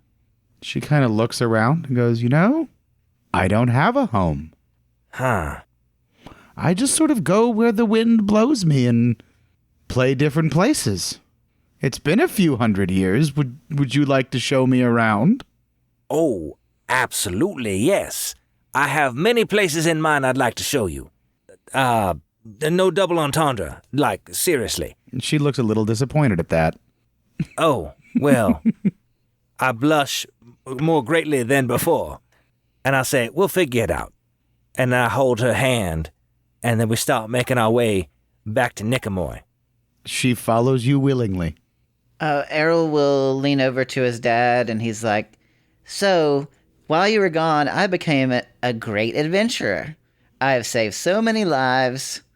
I mean, look at what we did here. We broke the curse or spell on these people or whatever contract it was they signed, and now we're going to help them get home. He looks very proud of you, although he looks about your same age, honestly, because he hasn't aged since he's been in there. And he goes, son, I think we have a lot to catch up on. Oh, there's plenty of time for that, Dad. And Naya comes over to you, Barbara, and goes, can I just go home now? I don't want to go to band camp anymore. I'm still crying. Player wants to make a joke about band camp. Character wants to cry about the injured children. All the children are okay. Oh, There's yeah. a cleric there who healed them all, and they're all Yay. perfectly fine. Oh, Oh, that's great. All right. And I made a that kind character who did more damage to more people than my freaking assassin. well, that ends my adventure unless there's anything else you guys want to do before we sign off. No? I think I'm good. All right. Well, thank you all for joining us. Tonight we have been joined by Errol Corvidbow. Errol just walks off with his father next to him, and his trousers are going clink, clink, clink, clink. You actually notice there's a slight clink coming from your dad's, too. It seems like he was a little light-fingered there at the end. Lothario Bushaki. Slightly, without anybody noticing, especially Joy, remove my cigarette case from my pants and put them in my inside breast pocket, and then play it cool like it was there the whole time. And Barbara Angeli. So maybe it's best that we don't really tell people what happened this one time at band camp. We can just keep it between us. Right, All Naya? right. I'm telling everyone. And that concludes our adventure. Thank you all for joining us. Bye. Good night. Bye-bye. It's that part of the show where we tell you about somebody we're doing a promotion swap with. This time it's not a podcast, it's a YouTube series. Here goes. More fun than a barrel of owlbears. Sillier than a basket of flumps. More nonsense than a bucket of baby gelatinous cubes. D&D PSAs is a web series that takes place in a world like D&D, but definitely isn't D&D for legal reasons. Every 2 weeks, you'll follow the adventures of gentlemen fighters, barbarian librarians, and so many more, played by some of Chicago's finest actors and improvisers. Roll an investigation check by going to YouTube and searching for Creative Juice's 7th. That's all one word, Creative Juice's 7th. Like the number 7, as in the 7th edition. All the fun of a D&D game with friends without all the scheduling.